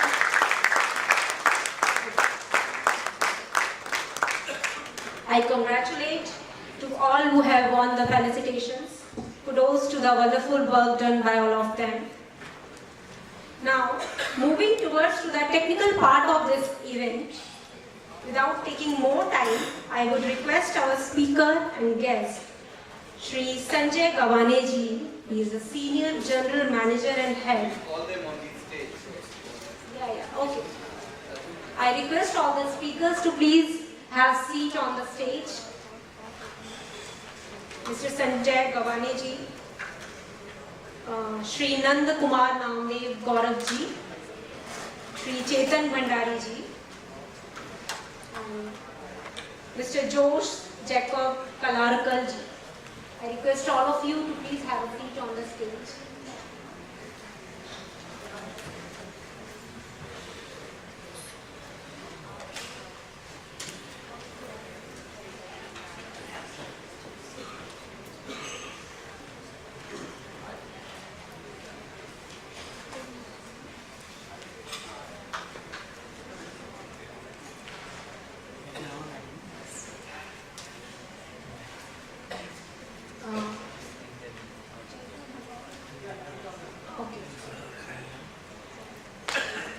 I request our chief guest and DDG sir to please welcome all the speakers on the stage with a token of appreciation.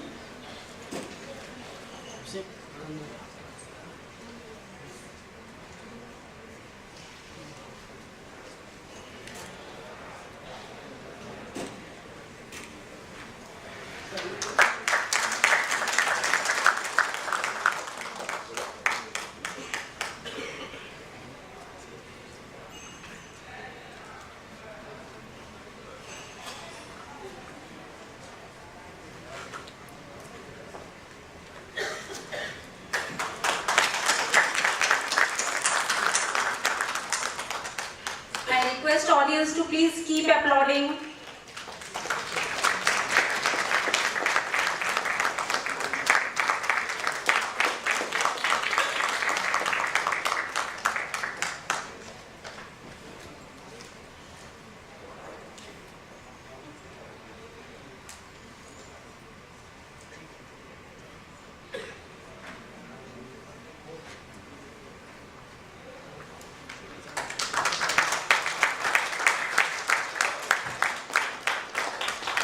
So a big round of applause to all the speakers. With this, I request Shri Sanjay Gawane ji. He is the Senior Manager and Head Supply Chain, Manufacturing and Materials from Godrej Security Solutions, Vikhroli. By profession, Mr. Sanjay is a chartered mechanical engineer and graduated VLFM, Visionary Leadership for Manufacturing. He has been granted fellowship by the Institution of Engineers, India.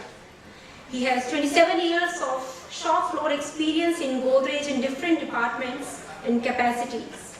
He has got hands-on experience of establishing manufacturing setup in different locations.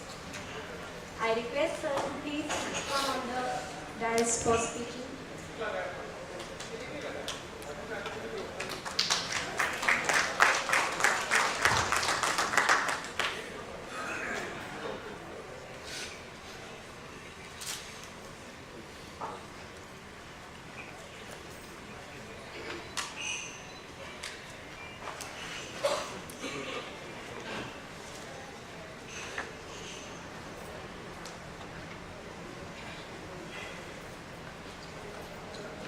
Good afternoon.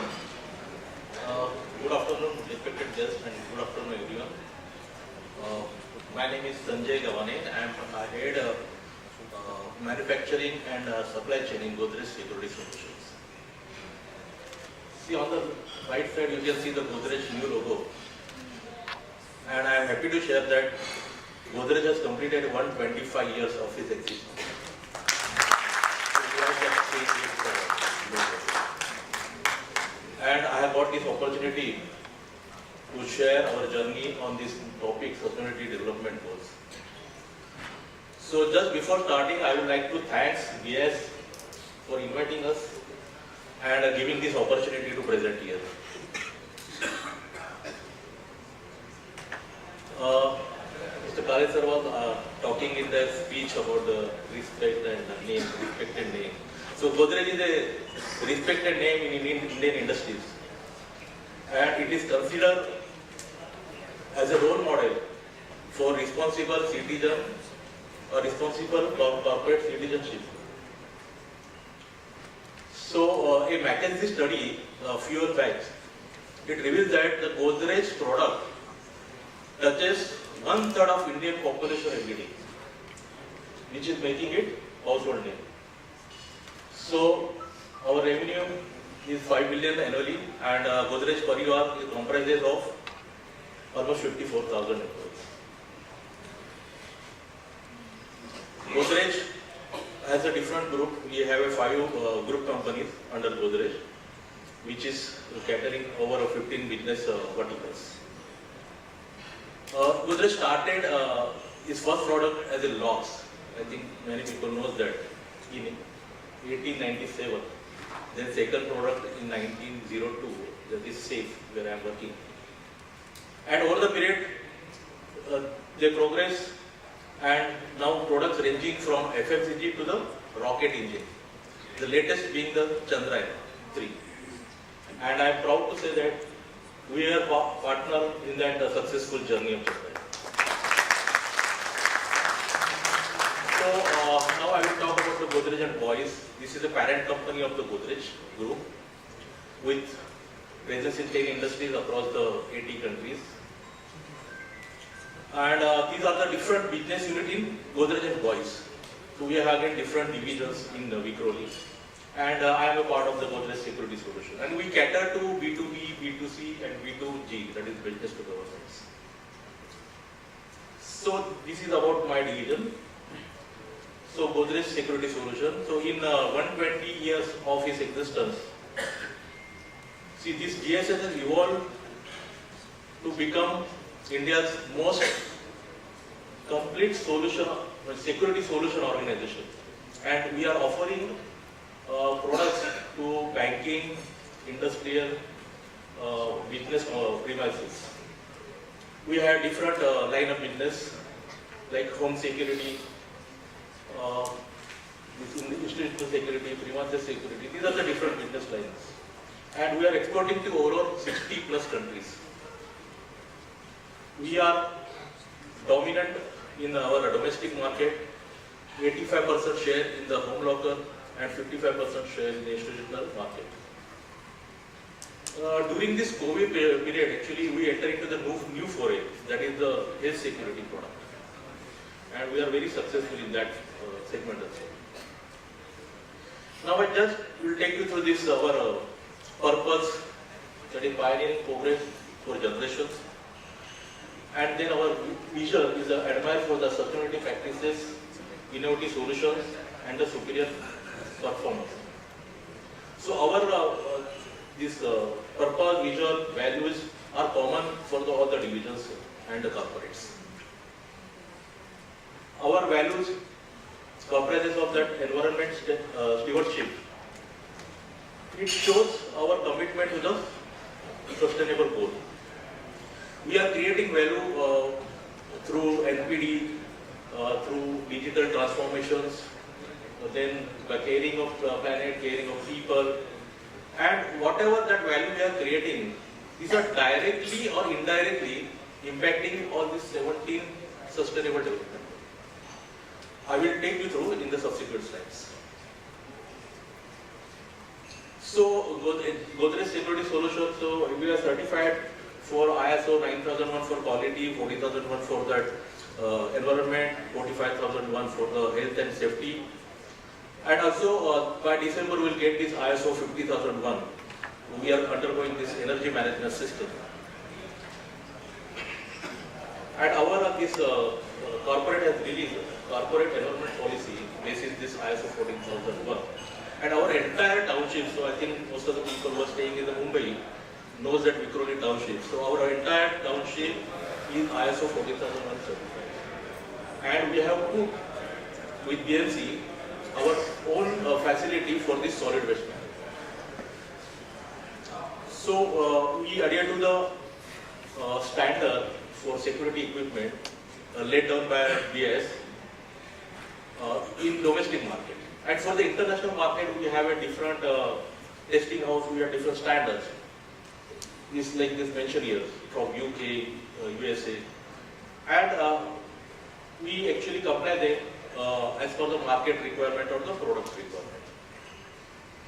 So these are the photographs of our facilities. Our every facility in Vikhroli is a zero discharge plant. Or every plant is a zero discharge plant. And we have achieved this milestone of zero waste, no other waste to the landfill. And just I would like to share, next year we are actually developing one more facility in Malapur. There actually we want to go with the most advanced, most efficient, most clean process, and we are going to invest 60 crores rupees in that. So by next year it will be ready. Now I will talk about this some award. See, we are the first in this particular segment, that is a physical security product. We are the first company to get this Green Co award. So what is Green Co? So I will just elaborate. So Green Co is the grading system for industry, just to understand how green is your organization. Okay, and our own Neurology Godrej Excellence Center is in Hyderabad, so they do this kind of grading system. And there are different 10 different natural commandments we call it. For example, energy efficiency, water conservation, renewable energy. People are talking about this. Then we have this green supply chain, material recyclability. We talk about the life cycle assessment. So we are undergoing this life cycle assessment for all our products. Process is going on. Then product stewardship. I think nobody touched the circular economy section. So we are actually working on the circular economy. So there are different performance measurement systems, and accordingly they rate it. So last time we rated as a silver, and this year, in December, we are again going for the recertification, and we are aiming for the gold. Our division is a TPM award company, recognized by the JIPA, Japanese Institute of Plant Maintenance. And the left side you can see the 3 prestigious awards. So this award we got last month only. So first is the Security Company of the Year. So this is a very prestigious award for our, because we are in the security business. And second, I will talk about the Smart Factory of the Year. So 2 weeks back only we got this award from the Manufacturing Today magazine. So we are actually on that journey, digitization. So we are transforming all our processes.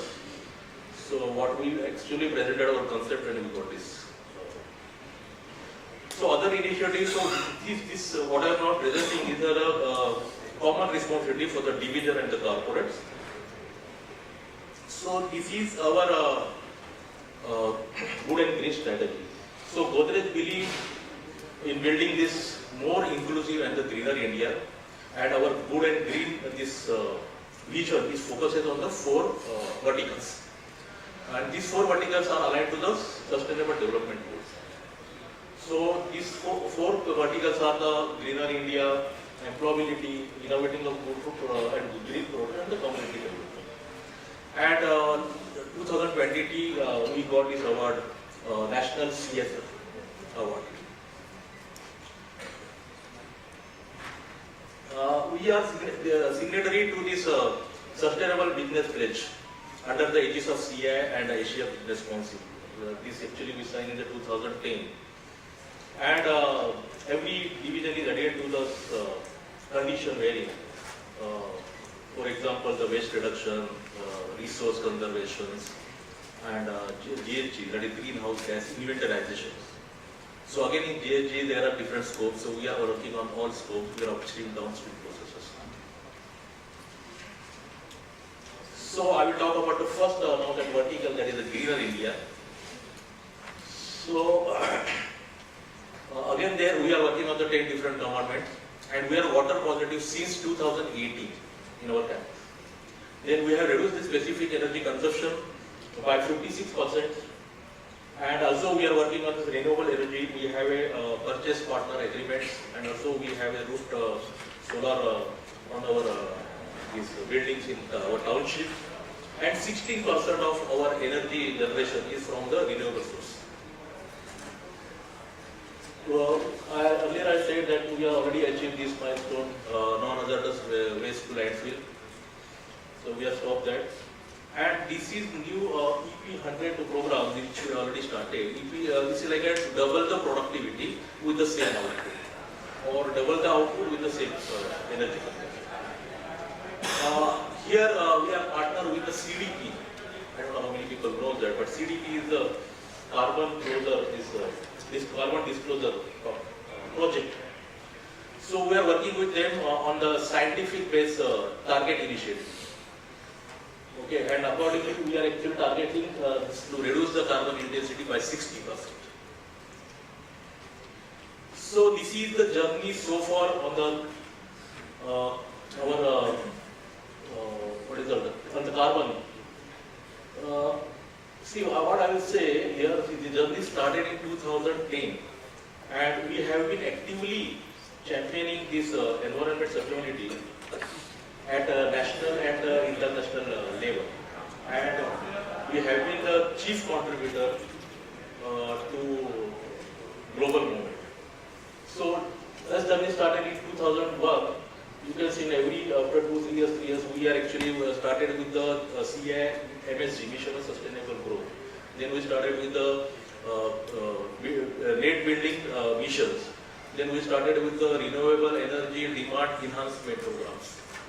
Now we are working on this net zero emission. Okay, so this is our overall journey so far, and we have set specific target in support of this commitment. By 2032, we are aiming to achieve these targets. Now the second vertical is the employability. So in this employability, we are working we are working to make this rural youth employable with certain basic skill in this manufacturing, interior, sales service, construction, and individual areas. So we call this as a Godrej Disha program. And under Disha program, we are providing training, and we have a software. So we are monitoring right from their training till the time they get the employment. So far we have trained almost 1.8 lakhs youth under this program. Then good and green product. So our definition for the good and green product is that the products which are environmentally superior and addresses the critical social issues for the consumer at the bottom of the income pyramid. So here also we have set targets for each division, and we have achieved 30% of our product under this good and green program. The fourth that vertical is the community development, and for that Godrej has a integrated approach towards this sustainable community development around its area of operation, because we have a limited scope. So I will talk about only my industry. So wherever our locations are, the industries are there, so we are focusing that area. And there are 4 different areas we are focusing, like education, livelihood, health and sanitation, and environment. So in education, basically we are focusing on improving the infrastructure. We are focusing on the quality of education, and we are focusing on the how to reduce the dropout rate. Under environment, we are facilitating the need-based community programs like a drinking water, wastewater recycling, biodiversity enhancement. So likewise, we are actually facilitating there. In health and sanitation, we are actually improving infrastructure in the primary healthcare sector. Okay, and this under livelihood, we have a set of Disha centers across the locations, which are actually giving training to youth in that particular area.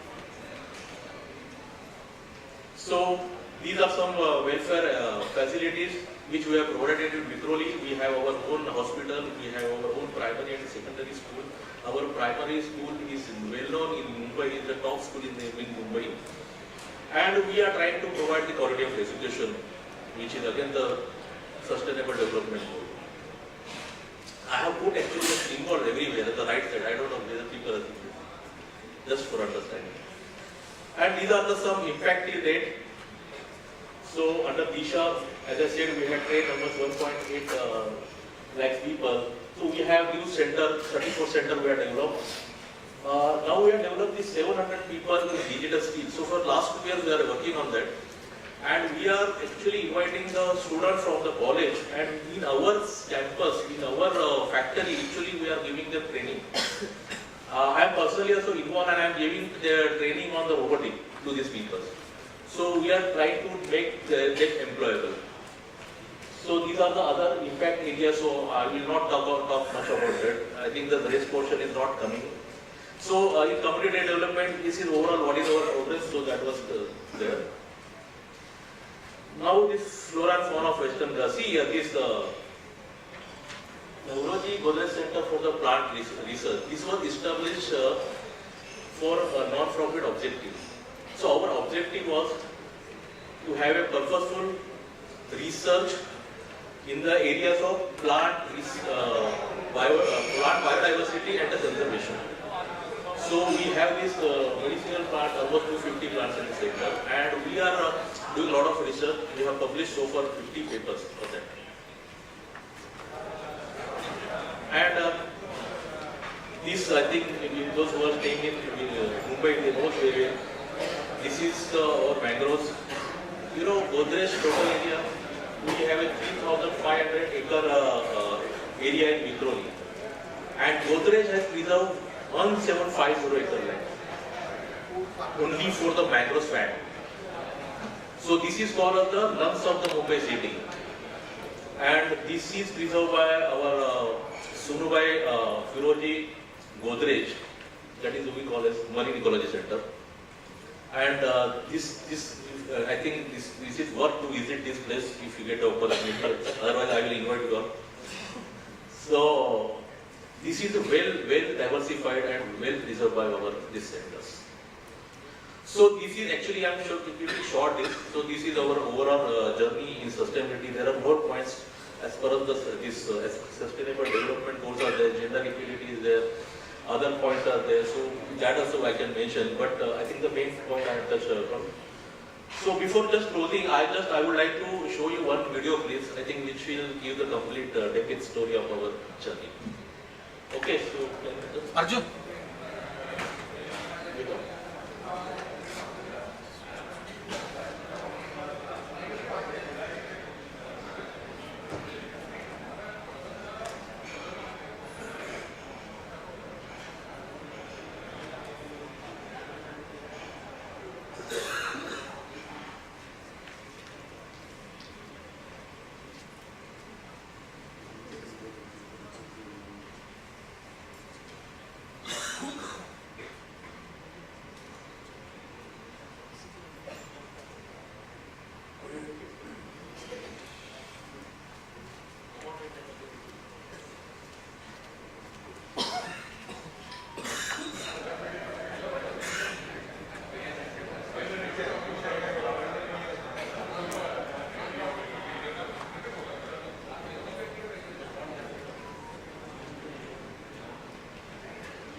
basically this what are 17 goals are there for the sustainable development goals.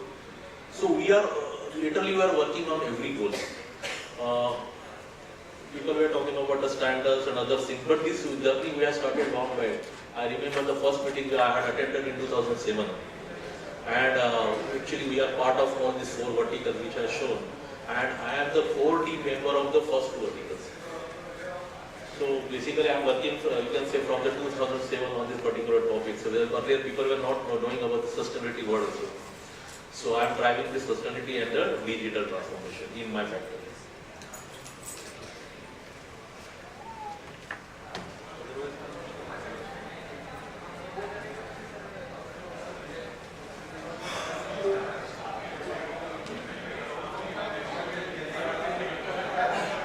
This is technology problem. If you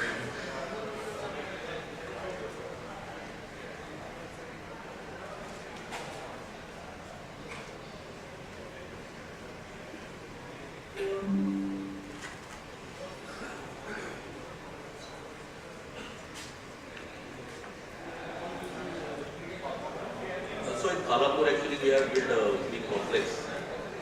Dosage has purchased almost 160 acres of land, and already these 4 plants are already operational.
Thank you, sir, for the wonderful presentations and showing off the wonderful clips.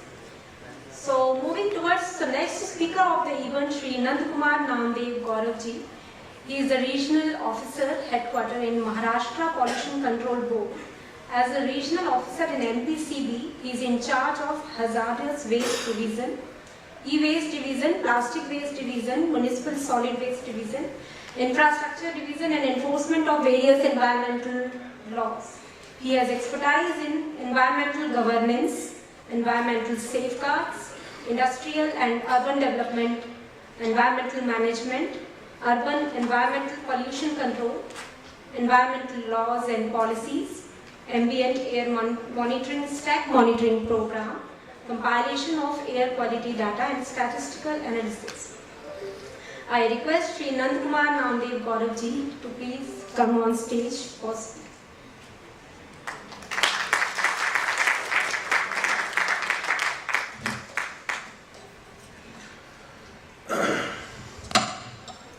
At the outset, first of all, I thank Bureau of Indian Standards for inviting me and to share my experience regarding with respect to the standards, especially for emission and discharge of environmental pollutants.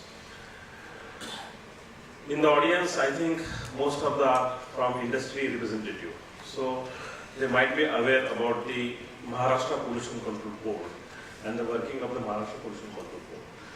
So we are the regulatory authority. In today's morning session, our Honorable Chief Guest said that the environmental is a major concern for the sustainable development growth. And for sustainable development growth, उन्होंने एक बहुत ही बढ़िया statement शुरू किया, बहुत ही बढ़िया sentence उन्होंने निकाला, वो था कि जान है तो जहान है, हम जिएंगे तो सब है, हम नहीं जिएंगे तो कुछ नहीं है. So for the protection of environment, the environmental legislation and the environmental standards are much more important.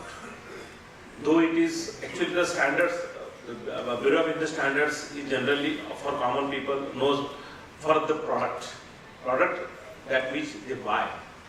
But for standards, for the environmental standards are not being actually known to every common citizen. So the environmental standards must be, should be, how do we call this, make aware about environmental standards to all citizens so that they can also change their lifestyle in order to have for better environment. So my topic is the standards for emission and discharge of environmental pollutants, legal aspects and environmental compliances. Though it is a little bit a different topic, I will go a little bit background.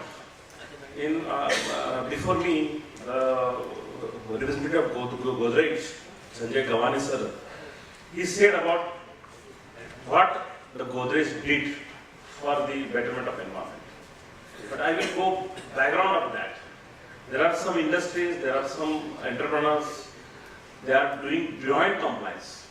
But because of the standards, because of the rules and regulations are in place, that's why the industries, they are actually forcing them to go for the compliance and to achieve the standards. India, as you are all aware that India participated in National Conference in Stockholm in 1972. And after that, we are celebrating every day the 5th June as the World Environment Day. And Ministry of Environment and Government of India, Ministry of Environment and Forest Government of India has enacted the Water Pollution Control Act 1974. But with the Maharashtra, we are having the proud that Maharashtra is the first state in India who has enacted the state rule, Maharashtra Water Prevention Act 1969, before enacted by the central government. After that, our state has adopted the Water Act 1974, the Air Act 1981, the Environmental Protection Act 1986, which is the Umbrella Act, the National Green Tribunal and Waste related notifications also. I will not go to the details. There are so many waste management rules. In presentation of Godrej, they have said that how they are doing the waste management, solid waste management, or hazardous waste management, or their plastic waste management. So the main objective of the Water Prevention Control Act 1974 is to prevention and control of water pollution and maintaining and restoring wholesomeness of the water for establishment. And under this act, these Maharashtra Water Pollution Control Board is constituted for the purpose of implementation of these various environmental rules. So, objective of Air Pollution Act is to take appropriate steps for preservation of natural resources on the earth, things and preservation of the quality of the air, especially. I will not go to the details of the definition of air pollutants, etc. One of the important aspects is, as you are all industry people, you might be aware that it is a statutory requirement under Section 25 and 26 of the Water Pollution Act to obtain permission or consent from the State Pollution Control Board before establishing any industry or before discharging any effluent into the environment. So there are two parts: consent to establish. Every industry has to obtain the consent to establish for their industry. They have to submit the application to the State Pollution Control Board, wherein they have to declare their details, what type of product they are going to manufacture, what are the raw materials they are going to use, what will the pollution potential of that industry, what type of pollution control equipments they are going to provide. And after examining all that, their applications, we are granting the consent by imposing the conditions. Now here the standards come. So we are imposing the conditions not only to manufacture extracted product, but we are imposing the conditions. What will be the effluent quantity of that from that industry? How they have to achieve the parameters. So I will go in my later slides about the standards. So there are some rules and regulations. Rightly said by Godrej, they have established, they have already provided the water pollution control equipment in their factories. Likewise, that every industry has to provide the proper, adequate pollution control equipments with respect to the water, air, as well as garbage. Now there are, in industries, there are highly pollution potential industries are there. 17 type of pollution in polluting industries are which are treated as a highly pollution potential industries. And for that 17 type of category industries, it is mandatory on them to have their online continuous emission monitoring system or online continuous effluent discharge monitoring systems. Here comes the standards. That continuous emission monitoring system shows the standards, how much amount of SO2 they are emitting, how much amount of NOx they are emitting. And it is also mandatory on these industries to have a digital display at the gate of the factory in order to have a knowledge to the common people how the industry is operating, whether they are environmental friendly, whether they are achieving the standards or not. So this is one of the important parameters, because actually what happens, the environmental is generally less, हम क्या बोलेंगे उसको जरा ज़्यादा हम ध्यान नहीं देते. हम अभी आप सब क्वालिटी वाले सब लोग हैं, हम क्वालिटी पे ज़्यादा फोकस करते हैं. Always there is a less preference given to the environmental officers in the organization. Now we have to change that scenario. Environmental officers should do first priority, because we have to breathe the air, we have to drink the water. If he is not performed well, if we are not given proper, what we call as funds to the environment in the industry, all product standards are not useful. So we have to give the first priority to our environments.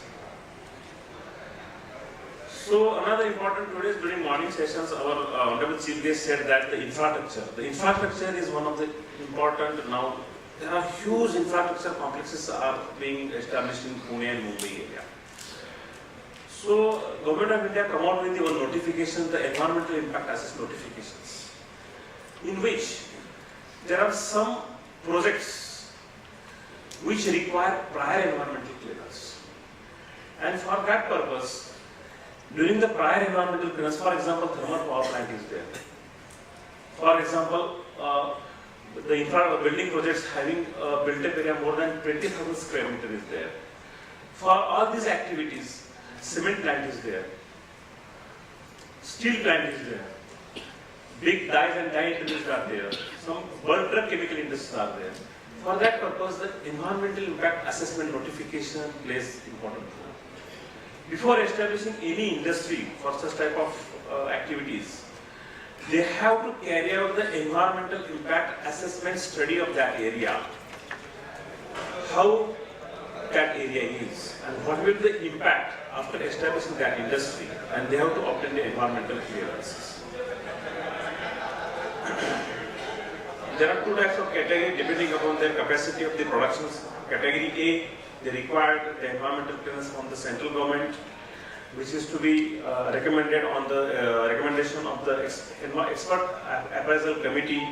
There is expert appraisal committee who examine the proposals. There are different experts, and they will recommend for the grant of environmental clearance. Like that, there is a state environmental impact assessment authority in the states. They are also granting the environmental clearances to the projects which comes under the state purview. Now there are, in our Ministry of Environment and Forest, Government of India has enacted the Environmental Protection Act 1986, under which there are waste management rules are notified, and these are the important aspects now eras, because initially there was only municipal service management, but now the plastic waste management rule is there, e-waste management rule is there. One of the important challenge before the whole world is how to dispose of the e-waste. Then biomedical waste, health, doctor है, सब है, लेकिन हम ऐसे biomedical waste फेंकेंगे तो आपको फिर से बीमार पड़ने वाले हैं. तो biomedical waste is also one of the important. All these waste have been notified, and as per these waste management rules, the Central Pollution Control Board has prepared a standard operating procedures. Here is also standard comes. Standards means there is no only numerical standards. Standards means there should be one facilities, minimum requisite facilities required in order to dispose, or in order to recycle, or in order to treat that type of waste. So Central Pollution Control Board has prepared near about 72 standard operating procedures for recycling or utilization of hazardous waste. Another important is plastic waste management rules. Really, the Maharashtra, we are proud that the Maharashtra is the first state that we have notified the Maharashtra plastic rules in 2018. I am not saying plastic is bad, but the consumption of plastic, of single-use plastic, is so tremendous, and we used to have convenience is another important part. So Maharashtra is the first state that we have banned single-use plastic items, and our notification has afterwards subsequently followed by the Government of India, and Government of India has also banned the single-use plastic notifications from 2021. So here is also standard come. In plastic notification, earlier Maharashtra government, the plastic notification single-use carry bag, less than 50 microns were banned. So 50 micron is a standard. This is a standard. But now, after 2018, irrespective of thickness, the carry bags come back. So standard is also applicable in environmental fields everywhere. There are some statutory submissions. I will not go into details of statutory submission that has to be given by the different industries. The Maharashtra Pollution Control Board has power to give the directions to close down any industries if they are not following the standards. If they are not meeting the standards described under the Environmental Act.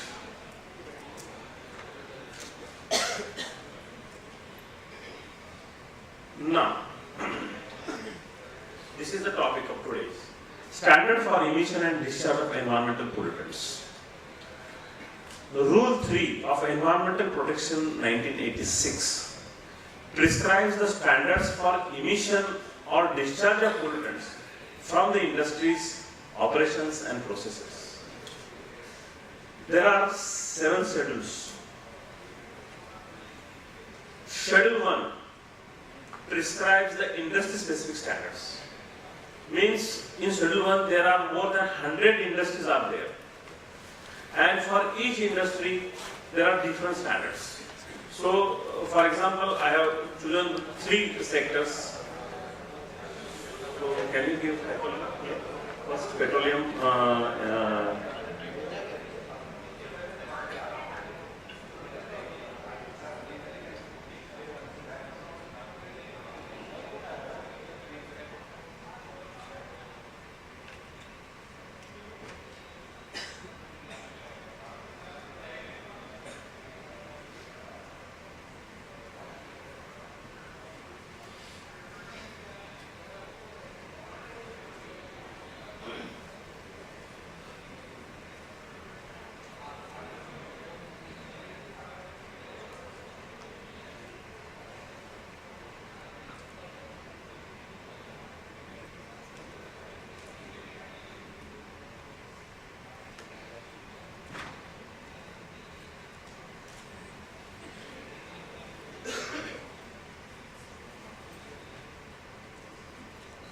Okay. Not possible. Actually, I want to show the standards prescribed in the petrol refinery. So, if you can see, all the standards are available on MTC's website. Another is sugar industry. Third one is textile industry. So these are the examples. In petroleum industries, there are different components. For example, water component is there. So for water component, what should be the pH of that component? Effluent. There is a range has been given. What should be the BOD? BOD means biological oxygen demand. What should be the COD? Chemical oxygen demand. What is there any special parameters heavy metals are generating from the manufacturing process or not? Depending upon the manufacturing process, these standards have been defined, and where they are going to dispose of. Standards are defined on the basis of the disposal path. If the effluent is going to discharge on land, the standards are different. If effluent is going to discharge in sweet water zone, standards is different. If effluent is going to discharge in saline water zone, the standards is different. Depending upon the accumulating capacity or self-producing capacity of the nature, the standards are being prescribed. Now this is what we call as the standards for the petroleum. Scroll please.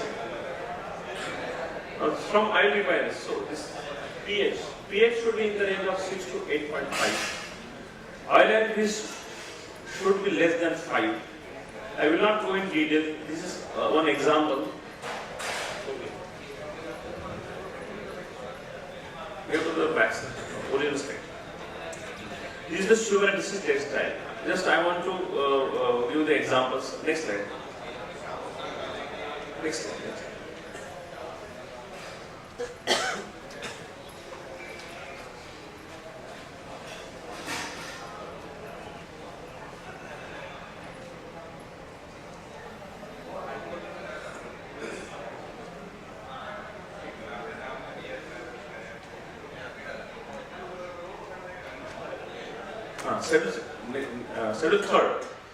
Schedule third prescribes the ambient air quality standards in respect of noise. There are 4 different zones have been defined: industrial area, commercial area, residential area, silence zones. Now we came across with during our festival how much noise pollution is there. So in daytime 75 decibel, in night time 70 decibel. These are the standards prescribed as per the Environmental Protections Rules 86. Now standard 4 is standard for emission of smoke and vapors from motor vehicles. These are the standards. This is of hyperlink, but I will not go for that. Now schedule 6 is a general standards, discharge of environmental pollutants. There are 5 parts in the standards. One is general standard for discharge of effluent, where any sewage or any effluent which is not giving specific standards in schedule 1, for which purpose general standards is being imposed for that activity. Then industry specific wastewater generation standards. This is important. Generation and quantity of effluent generation. That standards is also prescribed. For example, I will give you one example of sugar industry. If sugar industry per ton of cane crushed, how much quantity of effluent is to be generated by the industry? They should not cross that limit. For 1 ton of sugar grain, 100 liters per day. This is the standards prescribed as per. If they are generating 120, 150, 160, they are violating the standards. They are violating the environmental rules. For example, earlier dairy, for 1 liter of milk, 3 liters of water is required. But now due to our industrial revolutions, now it is 1 liter pasteurization of milk required only 1 liter of water. So wastewater generation standards is also described as per the Part D of Schedule 6. Now Part C gives the industry specific load based standards. Load based means for Part D gives the quantity in liters or meter cube or million liters per MLD, like that. But industry specific standards gives the concentration based. The concentration based means, suppose for example 30 BOD having the 100 meter cube quantity. So how much will be the kg per day load they are going to discharge or they are going to emit? This is the specific load based standards. Likewise, that water is load based standard for discharge. Part D gives general emission standard load based for the air, and Part E gives the noise standards for automobile. Then this is very related with the all common people. National Ambient Quality Standards. Please link.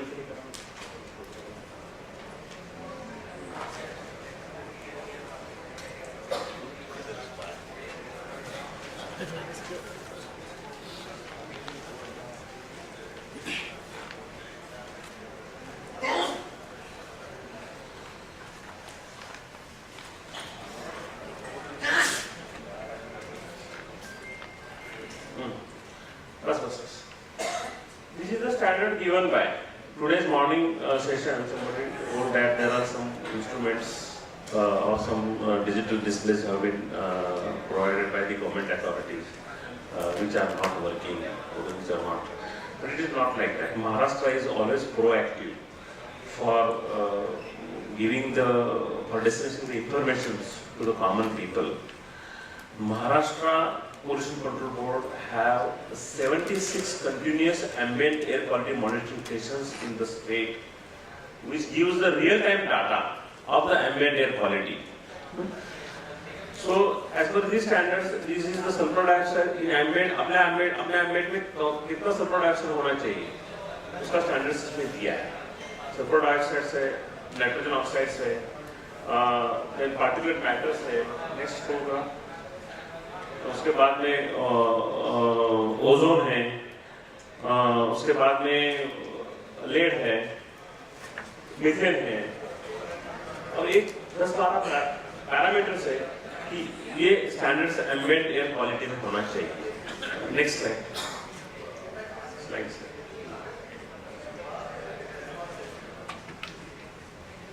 Now national air quality index.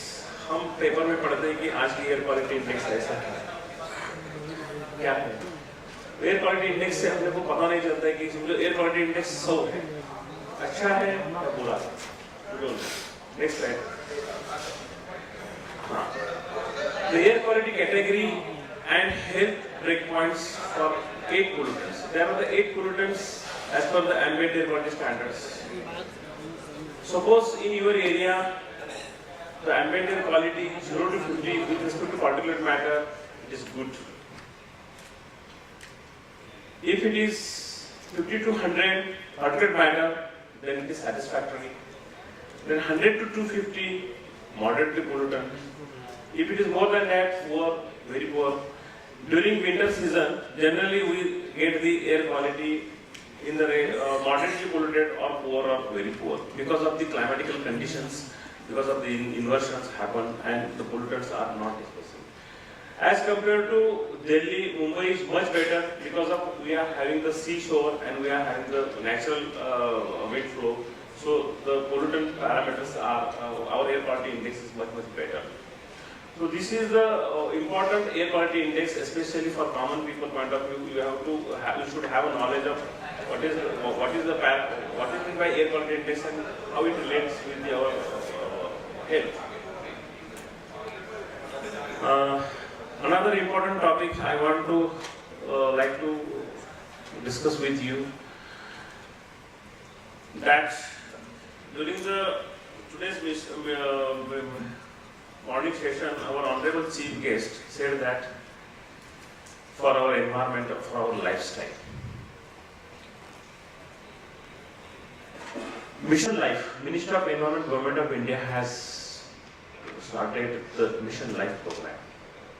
Our Honorable Prime Minister in Glasgow COP conference in 2022, he has announced the Mission Life. Now, what is meant by Mission Life? The Mission Life, life means lifestyle for environment.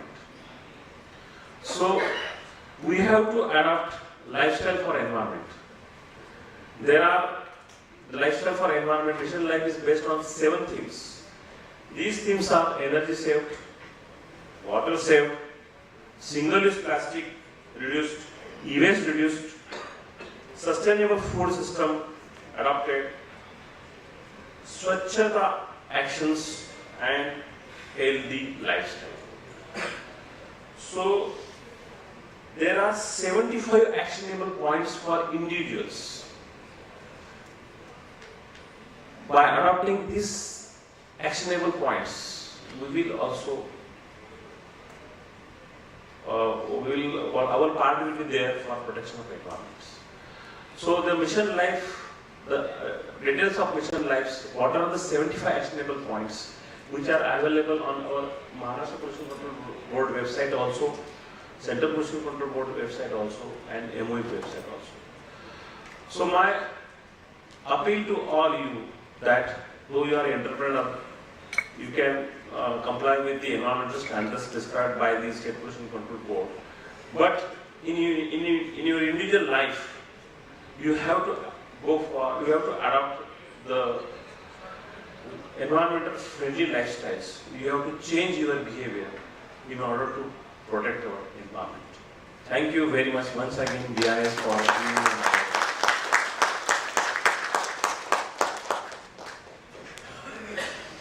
Thank you, sir. Thank you for the wonderful presentation. मैं सभी speakers से अनुरोध करूंगी कि वो थोड़ा समय सीमा तक however, it was a wonderful speech. So, next I would like to invite Shri Chetan Bhandari, Managing Director, iGold Ventures Private Limited, BIS recognized assaying and hallmarking center. He is chartered accountant by qualification and has associated with BIS and its recognized hallmarking services since last 20 years. He was also appointed as a member of high-level and expert committee formed by the Ministry of Consumer Affairs for implementation of mandatory hallmarking in the country. Shri Chetan Bhandari ji.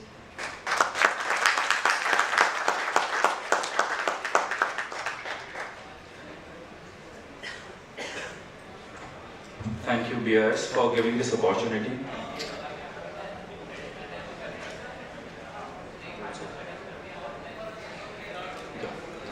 And thank you all for joining.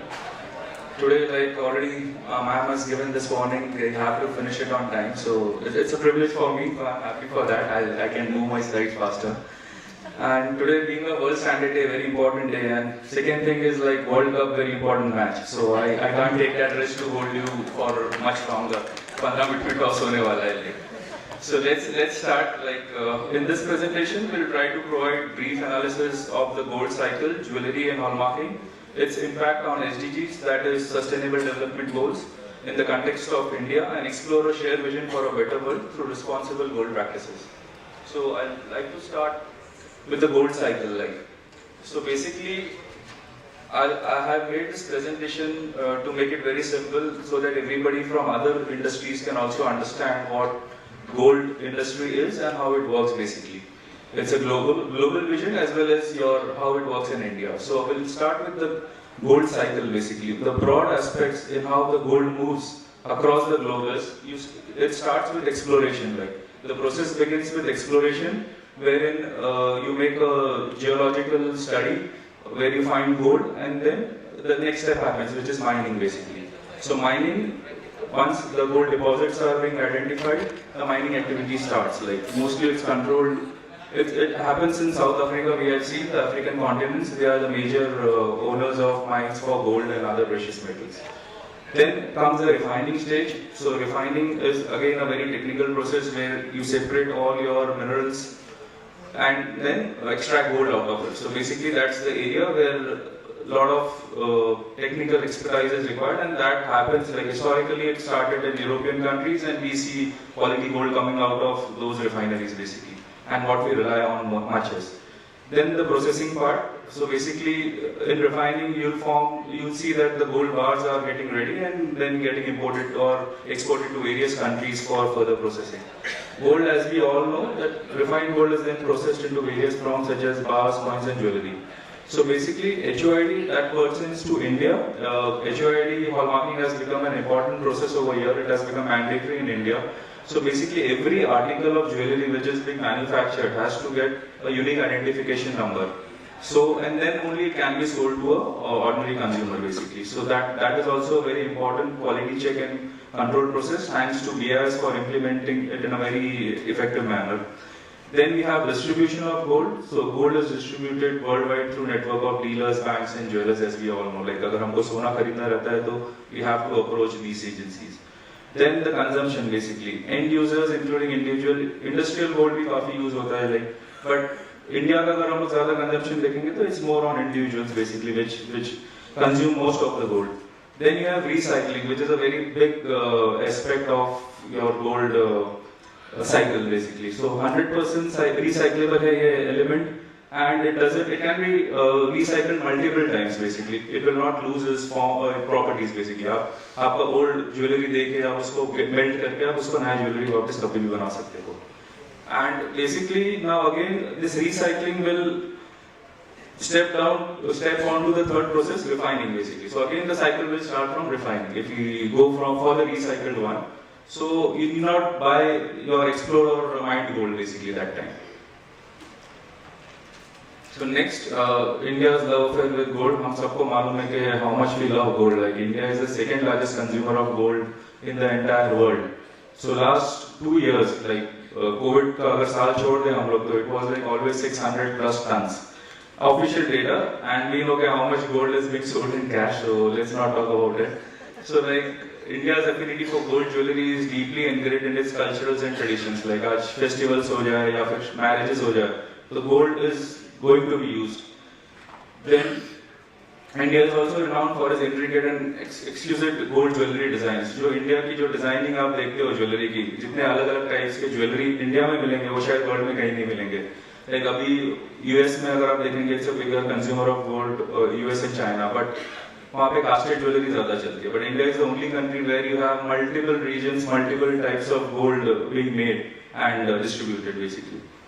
Then again the wedding industry, which is also a very big contributor for the gold demand. It holds its different status altogether. Then I already talked about the consumption of gold numbers, so we certainly have a very big share. In production, I'm sorry to say that we don't produce that much of gold, but we are the second largest consumer in the world. Importance of hallmarking, like coming to our subject, which is hallmarking, ensuring purity and quality. The BIS hallmark certifies the purity of gold jewelry, which is essential for consumer trust. The introduction of mandatory hallmarking for gold jewelry in India is a significant step towards transparency and consumer protection. Means I don't know how much of you know about HUID or hallmarking. Like, so if like HUID is a very transparent way of verifying your gold jewelry, each and every article, like if आप अगर ladies लोग earring भी पहन रहे हैं, तो दोनों earring पे hallmarking compulsory. It's not a set, which is like every article, every separate article has to be hallmarked. And that hallmark article can be checked on a BIS Care app. You can just plug in, just input those 6-digit numbers, alphanumeric numbers, and you can get the data of your gold basically, whether it's genuine or not. So that's a very transparent system which government has come up with, and I think we all are benefiting out of it. So that's about HUID. Now the challenges basically. So gold presents opportunities for India, it's right, but it also poses like some serious challenges. So the most serious challenge is environmental concern related to mining, refining and manufacturing processes. I think we have MPCB over here who is always monitoring that nothing bad happens to our environment, whether it's any industry. So gold is not out of its purview. So there are other illicit practices such as illegal mining, smuggling and tax evasions, which are happening at a very big scale. So that also it's a big challenge for any government to tackle with. So we are looking for those challenges as well. And NITI Aayog की अभी एक study भी हुई थी, तो उसमें भी काफी like these are, it's looking very small, but from safety point of view, it's very important for sustainable development. So we need to understand that thing also. Like 40% of the units do not have fire extinguisher, 56% no first aid, and provisions for uniform to workers and separate toilet facility for women were lacking in almost 89 and 86% respectively. So which is again a thing to be looked upon. And like not to talk much on what like illicit activities happen. If you are a Hollywood or if you watch movies, then I think these are the two movies to watch for like Blood Diamond. I would certainly recommend, and Gold Mafia, how the entire bad part of the gold world works basically.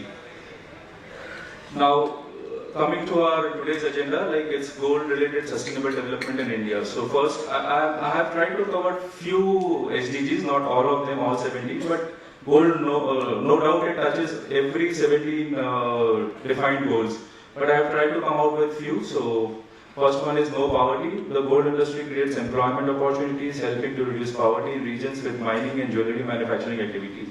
So as we all know, gold is a very big job or employment provider, and India is like a major exporter of diamonds and diamond jewelry. So it no doubt it will create more employment, which will again move us to a no poverty zone. And then we have gender equality. So it empowers women in jewelry production. The jewelry industry can promote gender equality by providing equal opportunities, ensuring fair wages, and offering skill development programs for women in the workforce. So it's no doubt more and more females are also induced in this industry, and they are also getting it into the gold industry in a big way. Then we have decent work and economic growth. Like the industry contributes to economic growth through mining, jewelry, production and trade. So no doubt, like economically, it's very important we have a sustainable development goal for this industry. Like it should be sustained and for a better future. Then we have industry innovation and infrastructure. Like encourage innovation in jewelry designs, materials and production, methods to reduce waste and enhance sustainability. Then you have reduced inequalities, like ensure that the supply chain is free from exploitation and child labor, promoting fair wages and ethical practices. So this is how we can reduce inequalities, or we can follow proper ethical practices in this gold industry. Because like पहले हमने देखा था कि जहाँ पे it's a very fragmented industry. Like now there are a lot of big factories also, but we see a lot of small scale activities happening in gold, so which are not controlled by anyone. So there a lot of inequalities are there. अभी हम देखेंगे कि बंगाली बाबू जो बॉम्बे में काम करते हैं, the conditions in which they work, it's like nobody can imagine what conditions they are working in. In a room of say 20 by 20 square feet, 20 people are sleeping like without proper environmental conditions. So that's the bad side of this thing, which needs to be taken care of. Then we have responsible consumption and production. So jewelers should prioritize responsible source materials such as conflict-free gold and sustainable gemstones. So that's what I exactly wanted to say by showing those two movie clips. Like diamond should not be a blood diamond, which is officially like a declaration which any diamond company sign. Like it's a Kimberly pact में भी है ये चीज. And then partnership for the goals basically. So foster partnership between governments, NGOs and the jewelry industry to create a global standard for ethical and sustainable jewelry production. So इसमें like everybody's role is very important. The government, the semi-government agencies, like the enforcement agencies. So this is not only a commodity, but it's a currency as well. It's an investment also. A lot of trust is behind it. So it has to be taken care in a very proper manner. Then we have sustainable development goals and hallmarking. So I've tried to link hallmarking and sustainable development goals, which is like it makes sense for these three SDGs. So it contributes to SDG 9, which is industry innovation and infrastructure, by fostering innovation in tracking and data management. So basically you are tracking your piece of jewelry, where it is made out of, like who is the manufacturer, who has done the QC and where it goes. So that the SDG 9 hallmarking contributes to SDG 9. Then it empowers consumers to make informed choices, contributing to SDG 10. Like consumer now knows what he is paying for. Like he has the value for his money. कि हाँ ये gold सही तरीके से मेरे को मिला है कि इसमें कितना, and they have something to fall back on. अगर कोई उनके साथ गड़बड़ भी करता है तो they have something to fall back. ये hallmarking आपका किया हुआ है, that's a proof and which you can always fall back. And again, the HOID scheme aligns with SDG 12, responsible consumption and production, by promoting transparency and traceability in the jewelry industry. So again, same thing, like, so it contributes a lot. Like it's a service which is being like innovated in India. Rather, I would say I'm proud to say that hallmarking world में कहीं पे भी नहीं होता है जो HOID based hallmarking है. India is the first one to start the scheme, and it's doing very effectively. Like, so we are doing on an average 1 crore piece a month, and like the data which has come up last 2 years is very surprising. Like we have cost 1,000 plus tons. So it's not because of the consumption, but the stock which was lying with the jewelers. So they have also got it converted into hallmark jewelry. So that is the scope of thing which we are going through, or rather transition which we are going through. So I think the jewelry industry has to take care of all the sustainable development goals. It's not only the goals which I have discussed. So we look forward, this industry looks forward to achieve this in the coming future and in a much better way. And then shared vision for sustainable gold industry. So what would be our responsibility to really make this goals happen or achieve this goal basically? So again, it's responsible sourcing. You should promote ethical and responsible sourcing of gold to support SDGs. So it is the responsibility of every individual. It's not you or big industries or only government authorities. It's everybody's responsibility to work on this basically. Then we have environmental stewardship, like minimize the ecological footprint of mining and refining operations. So as we know, like a lot of, in India there are refining operations which are not following pollution norms basically. So that should not happen, because very dangerous chemicals are being used. You have HCl which is used in refining, you have nitric acid, like, so those are very dangerous, and you use lead also in this thing, so accumulation process IS 1418. So I think government has become proactive. NGT has taken a step forward, and they have made it compulsory for all, at least hallmarking centers and gold industry, to follow the pollution norms basically. Yes, sir must be aware of this. Then you have community development, invest in communities affected by mining and manufacturing activities. So a lot of corporate social responsibility activities are going on. We see often like big diamond site holders, they are giving a lot of benefits to their employees. In Surat we have seen people like companies who are distributing motor cars or housing at a very good rate to their employees. So that's happening in India, so it's very good sign. Innovation, then encourage research. Then we have innovation, transparency, which we have already looked upon, and promote the use of recycled gold to reduce the demand for newly mined gold. So basically recycled gold is certainly a thing to happen in future. With the gold prices going so high, we all often like restrain ourselves. It was a very good investment earlier कि हर घर में gold आता ही था पहले, but now the generation, like, we are more tech adaptive, so we need gadgets, we need good food, we need to go for outing, so the budget for gold has certainly come down. But still, it will keep its value forever, because it's a hedge currency, a lot of us know, and it's having a good aesthetic value. So then educate consumers about the ethical and environmental aspects of jewelry purchasing. So creating awareness is also a very big aspect. Then you have to support local artisans and small scale jewelry producers who prioritize sustainability. Then again, HOID scheme is a game changer, empowering consumers and strengthening the jewelry industry's commitment to ethical and sustainable practices.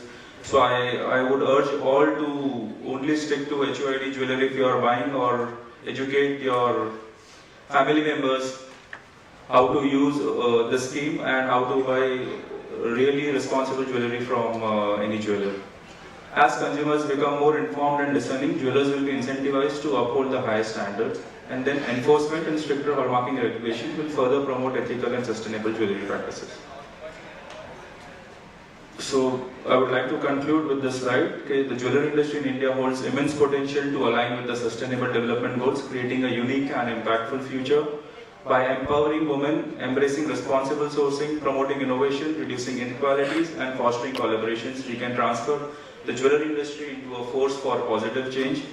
India's love for gold jewelry can become a catalyst for a more sustainable and equitable world where beauty and ethics coexist harmoniously.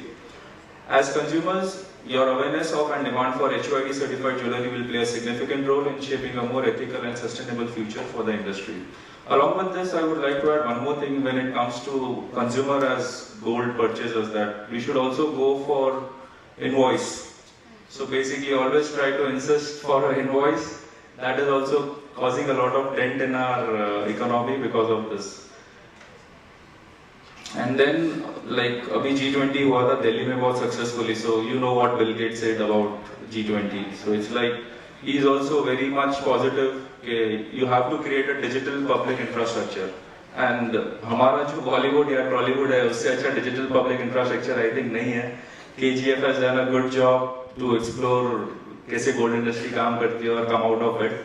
And it's releasing, like it has already released in US and Canada, so you can imagine that if the world is looking at India on all aspects, so it's whether it's DPI or sustainable development goals. Thank you so much for your active participation.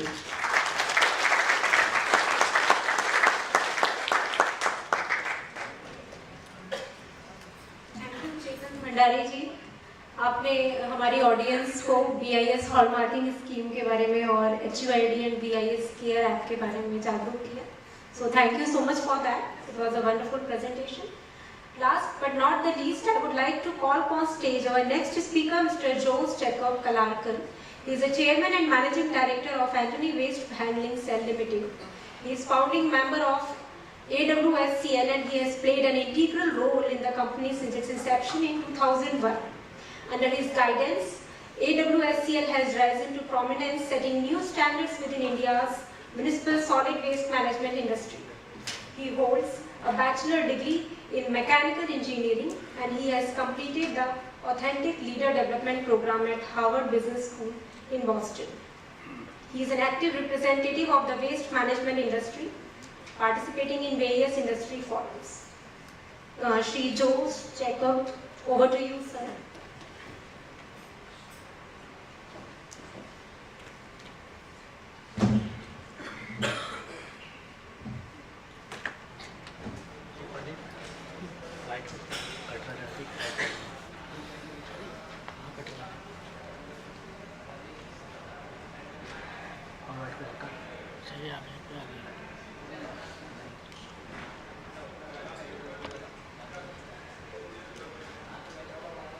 Good afternoon, everybody, and good afternoon to all the distinguished guests and honorable chief guest and everybody else, and all the ladies and gentlemen. And regarding standards and SDGs, many of the speakers have covered all the important areas. I think I go directly to where I am, my area of businesses. So, scientific waste management is the cornerstone of SDG 12, and that is something which is very important if you want to see a country very clean and tidy like what we see in the Western countries and other developed Asian countries. So, India faces a pressing challenge just related to waste management. With this growing population, urbanization, approximately addressing these challenges is paramount, as it offers a dual benefit. Firstly, it mitigates the escalation environment issues associated with improper waste disposal, including pollution, land degradation, and public health concern. Secondly, it establishes a foundation for sustainable resource utilization, thereby fostering economic growth and job creation.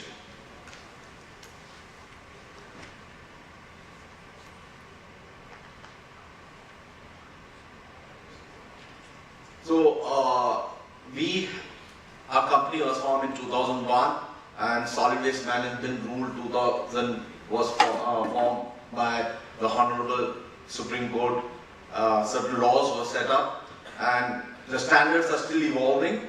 I think in the next 10 years, India will see a much more cleaner and better environment. So I am also pleased to, in this growth, from 2000 when waste was openly dumped, there was no particular standard. Though there was rules set by, a lot of rules set by the Pollution Control Board. Mr. Guruji, I know him from past many years. He has been pushing all the municipalities and everywhere notices that waste has to be disposed in a scientific way with certain standards fixed.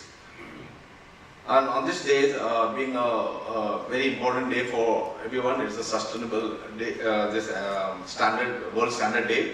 I would like to also state that we were the first company to set up a waste to energy plant at Pimpri-Chinchwad. This green project was inaugurated by our Honorable Prime Minister Sri Narendra Modi ji on August 1st, 2023. So rather than me speaking a lot about, I want a video to show about our waste collection, transportation, how it works. India is the world's fastest growing major economy. The increasing industrialization and urbanization and changes in the pattern of life, which accompany the process of economic growth, give rise to a generation of increasing quantities of waste, leading to increased threats to the environment. India's current CO2 emissions are 2.88 gigatons, the third largest carbon emitter in the world. In addition, open dumping grounds emit greenhouse gases and contaminate groundwater. COP26 2021, a UN climate summit, has declared our planet in a code red for humanity zone posed by climate change.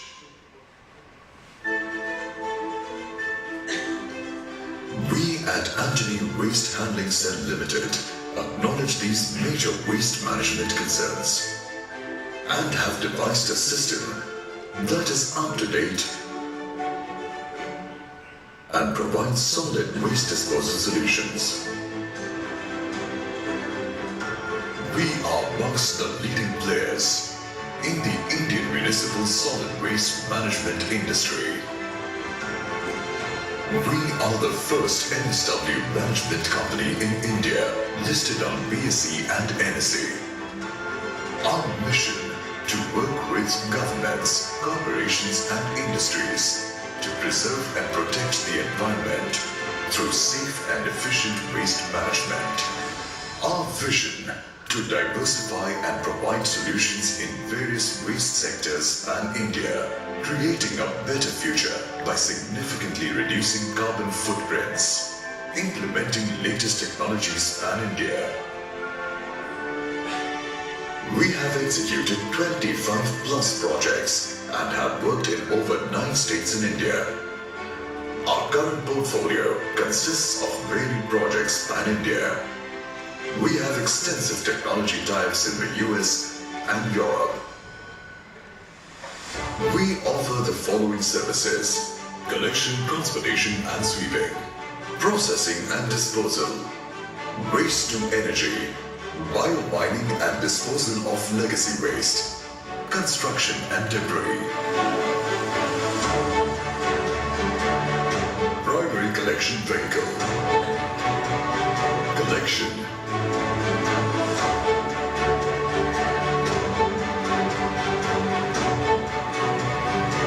FCTS,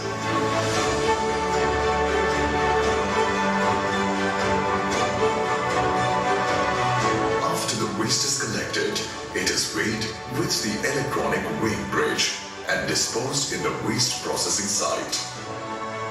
Mechanized sweeping. Along with collection and transportation, we also provide mechanized sweeping.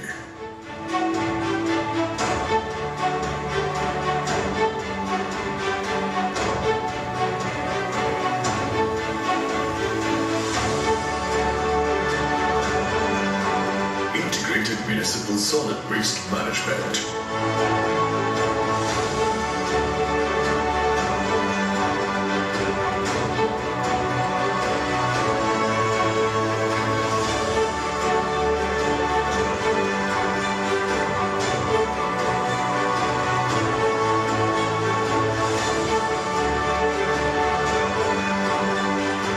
Waste to energy. A 14 megawatt waste to energy plant at PCFC is being set up and will be fully operational by 2023. Bio-mining and disposal of legacy waste.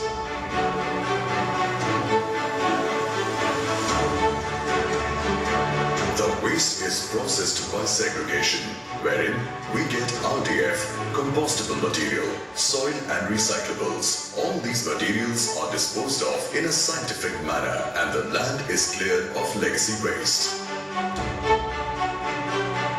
Construction and debris.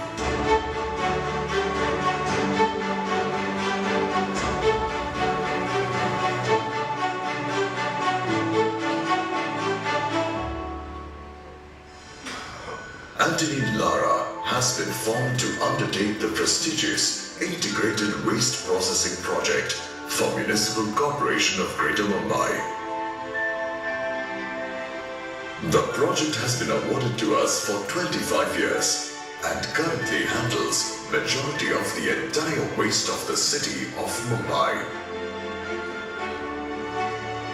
It is the largest single location waste processing project in Asia, entailing a capacity of processing up to 7,500 tons per day of municipal solid waste. Our project infrastructure in Mumbai Municipal Corporation Integrated Municipal Solid Waste Management has material recovery facility, mechanized aerobic compost plant, bioreactor plant, biomining of bioreactor landfill. Material recovery facility has been imported from USA from a leading company that has installed MRF worldwide.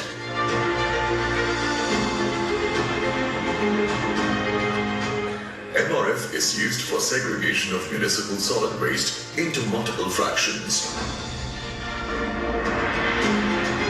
Mechanized aerobic compost plant. In the compost plant, organic fraction coming out of the material recovery facility is processed aerobically by forming windrows and turning the waste with a windrow turner.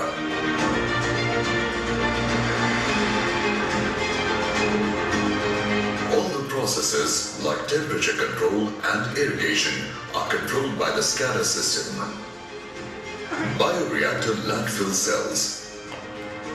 BLF is an anaerobic digestion process. Municipal solid waste is unloaded at the BLF.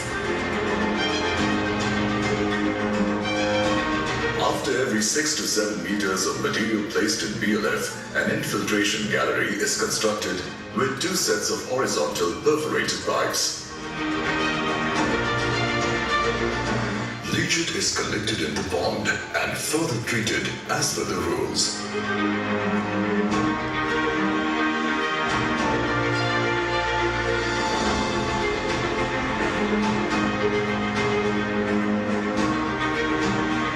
The recovered gas is transported via the perforated pipe to the gas scrubbers and then into the power generation equipment. We produce electricity which is used for captive consumption. Once the cell is filled, after 1 year, it is closed for 4 to 5 years. Thereafter, at the 5th year, we biomine the bioreactor cell from which we get compost, RDF, soil and recyclables. We adhere to international standards of operations and have been certified with air quality level, environment clearance, EC compliance report. We have jointly worked with India's leading technical institutes in the field of municipal solid waste. We have been recognized with the CII 3R Awards 2021 for excellence in managing municipal solid waste in India. We at Anthony Lara continue to endeavor in helping our country to find technically advanced solutions in solving solid waste management problems. Through our dedicated team of technocrats and operational executives. The methane gas generated from open landfills is a major cause of global warming and extreme weather events.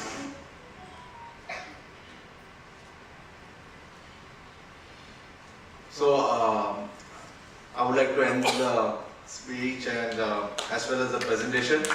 And one thing very important which I want to say is the plant in Moshi is operational. We are generating about 7 to 8 megawatt of power, which is again utilized by municipal corporation. We are managing around 1,000 tons of municipal solid waste there. And if you see, as per G20 and which our Honorable Prime Minister is working on how to reduce the emission, around 7 lakh tons of CO2 in Pimpri will be reduced, will be controlled, which is equivalent to 1.5 lakhs of cars, the emission. So something which our team, and I would like to thank on my behalf and as well as my 9,200 employees who's working all around 365 days with all the holidays, but at the same time they were the true warriors who worked in the COVID period when the entire nation was under lockdown. Thank you very much.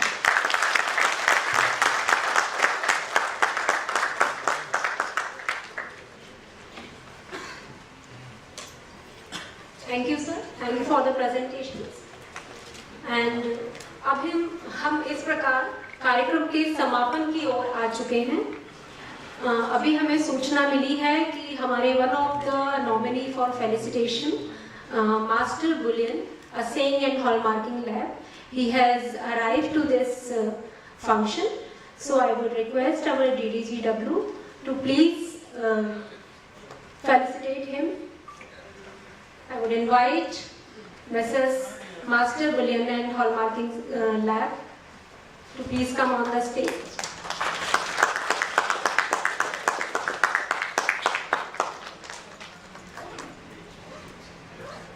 Master Bullion and Hallmarking Lab is associated with BIS for the last 10 years. So a big round of applause for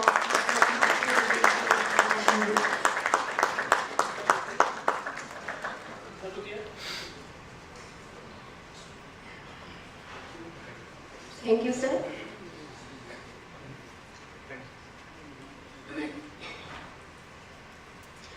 मैं deputy director general western region से अनुरोध करूंगी कि अब वो हमारे मुख्य अतिथि का उपहार के साथ धन्यवाद करें।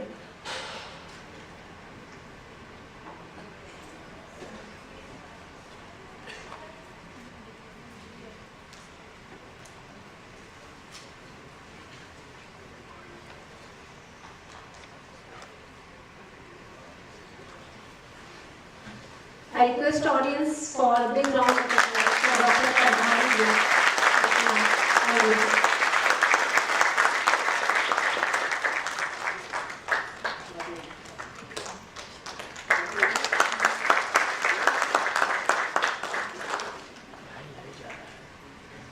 मैं पुनः deputy director general western region से अनुरोध करूंगी कि वो हमारे स्पीकर्स का उपहार के साथ धन्यवाद करें। I would invite Mr. Sanjay Gawane ji for receiving the thanks.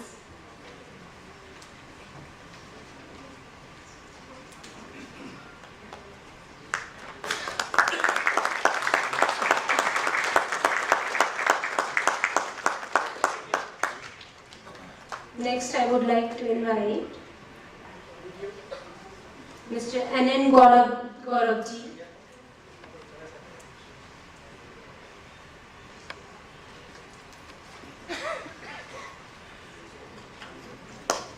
Thank you,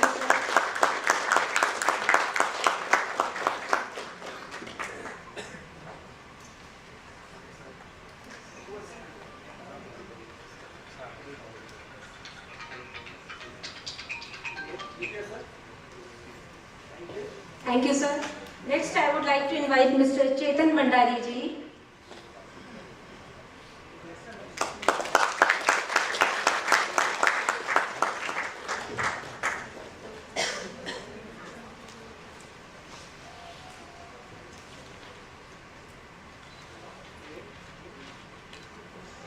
Thank you, sir. Next, I would like to invite Mr. Jose Jacob Kalarakal ji.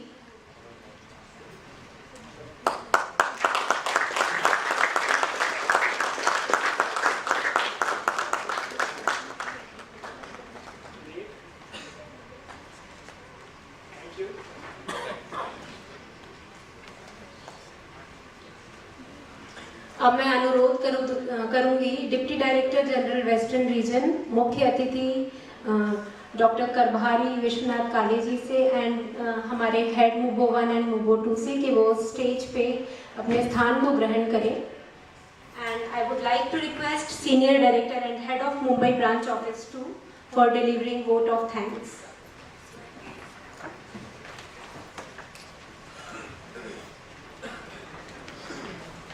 सबसे पीछे वाले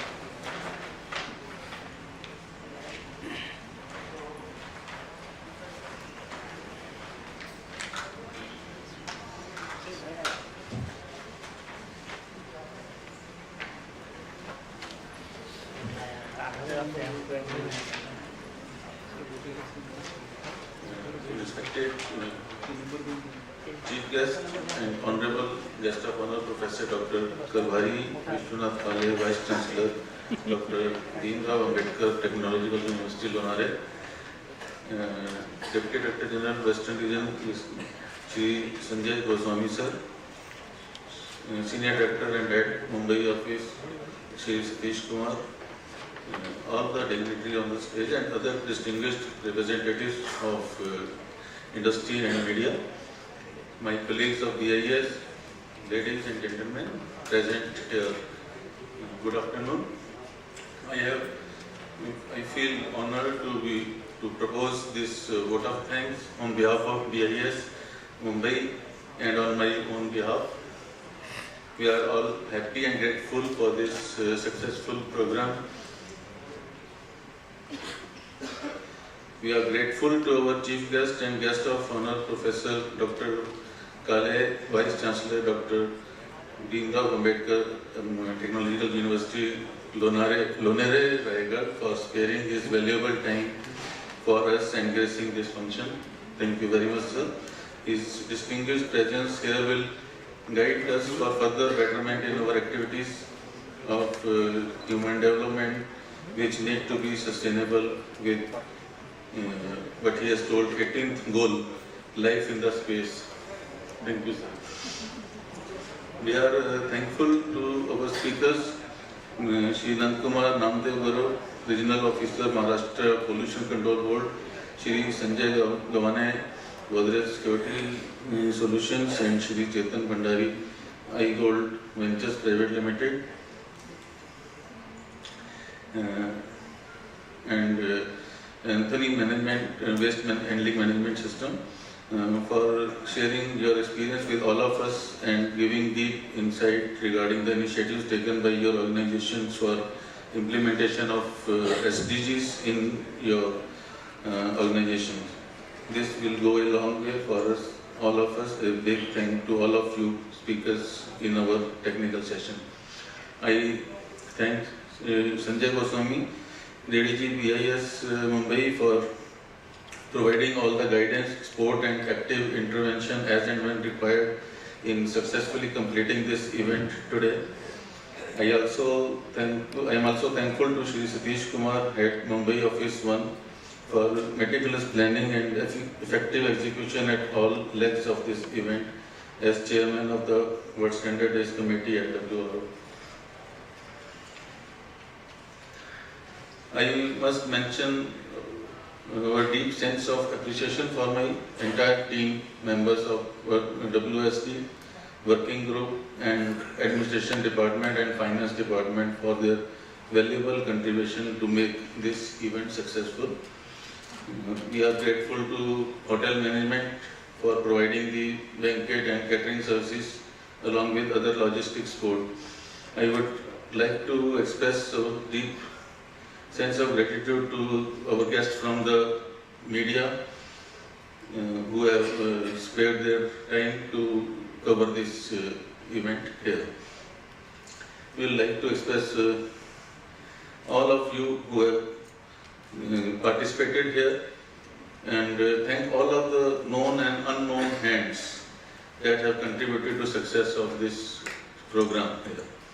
I once again thank everybody, each and one of you. I am grateful for giving me this opportunity that with sincere gratitude I will like to leave and will invite you all to please join for the lunch along with this. Thank you very much.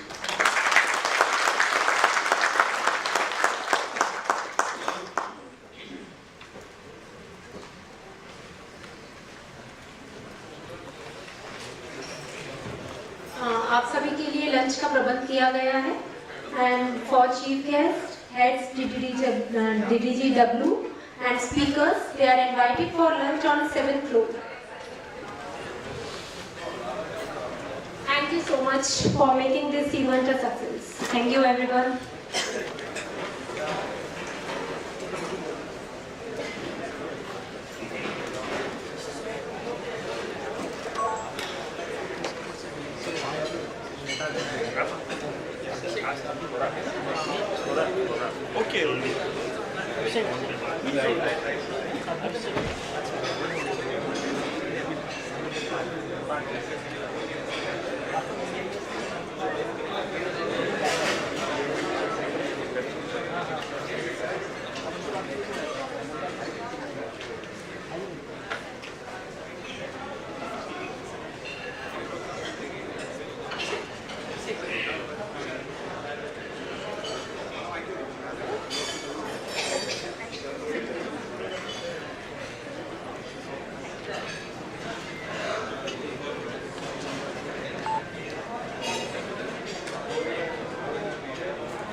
Change होने उसके बाद ना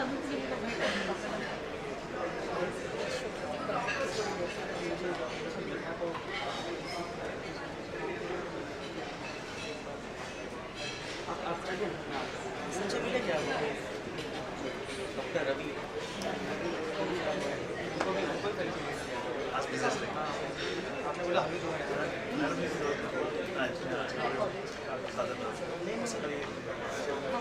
हाँ हाँ हाँ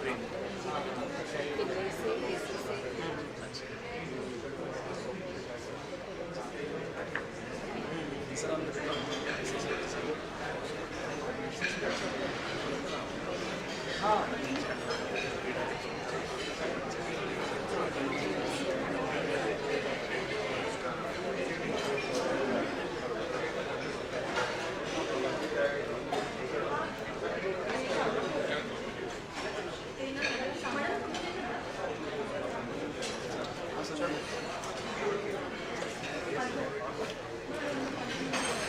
मैं priority में डालूंगा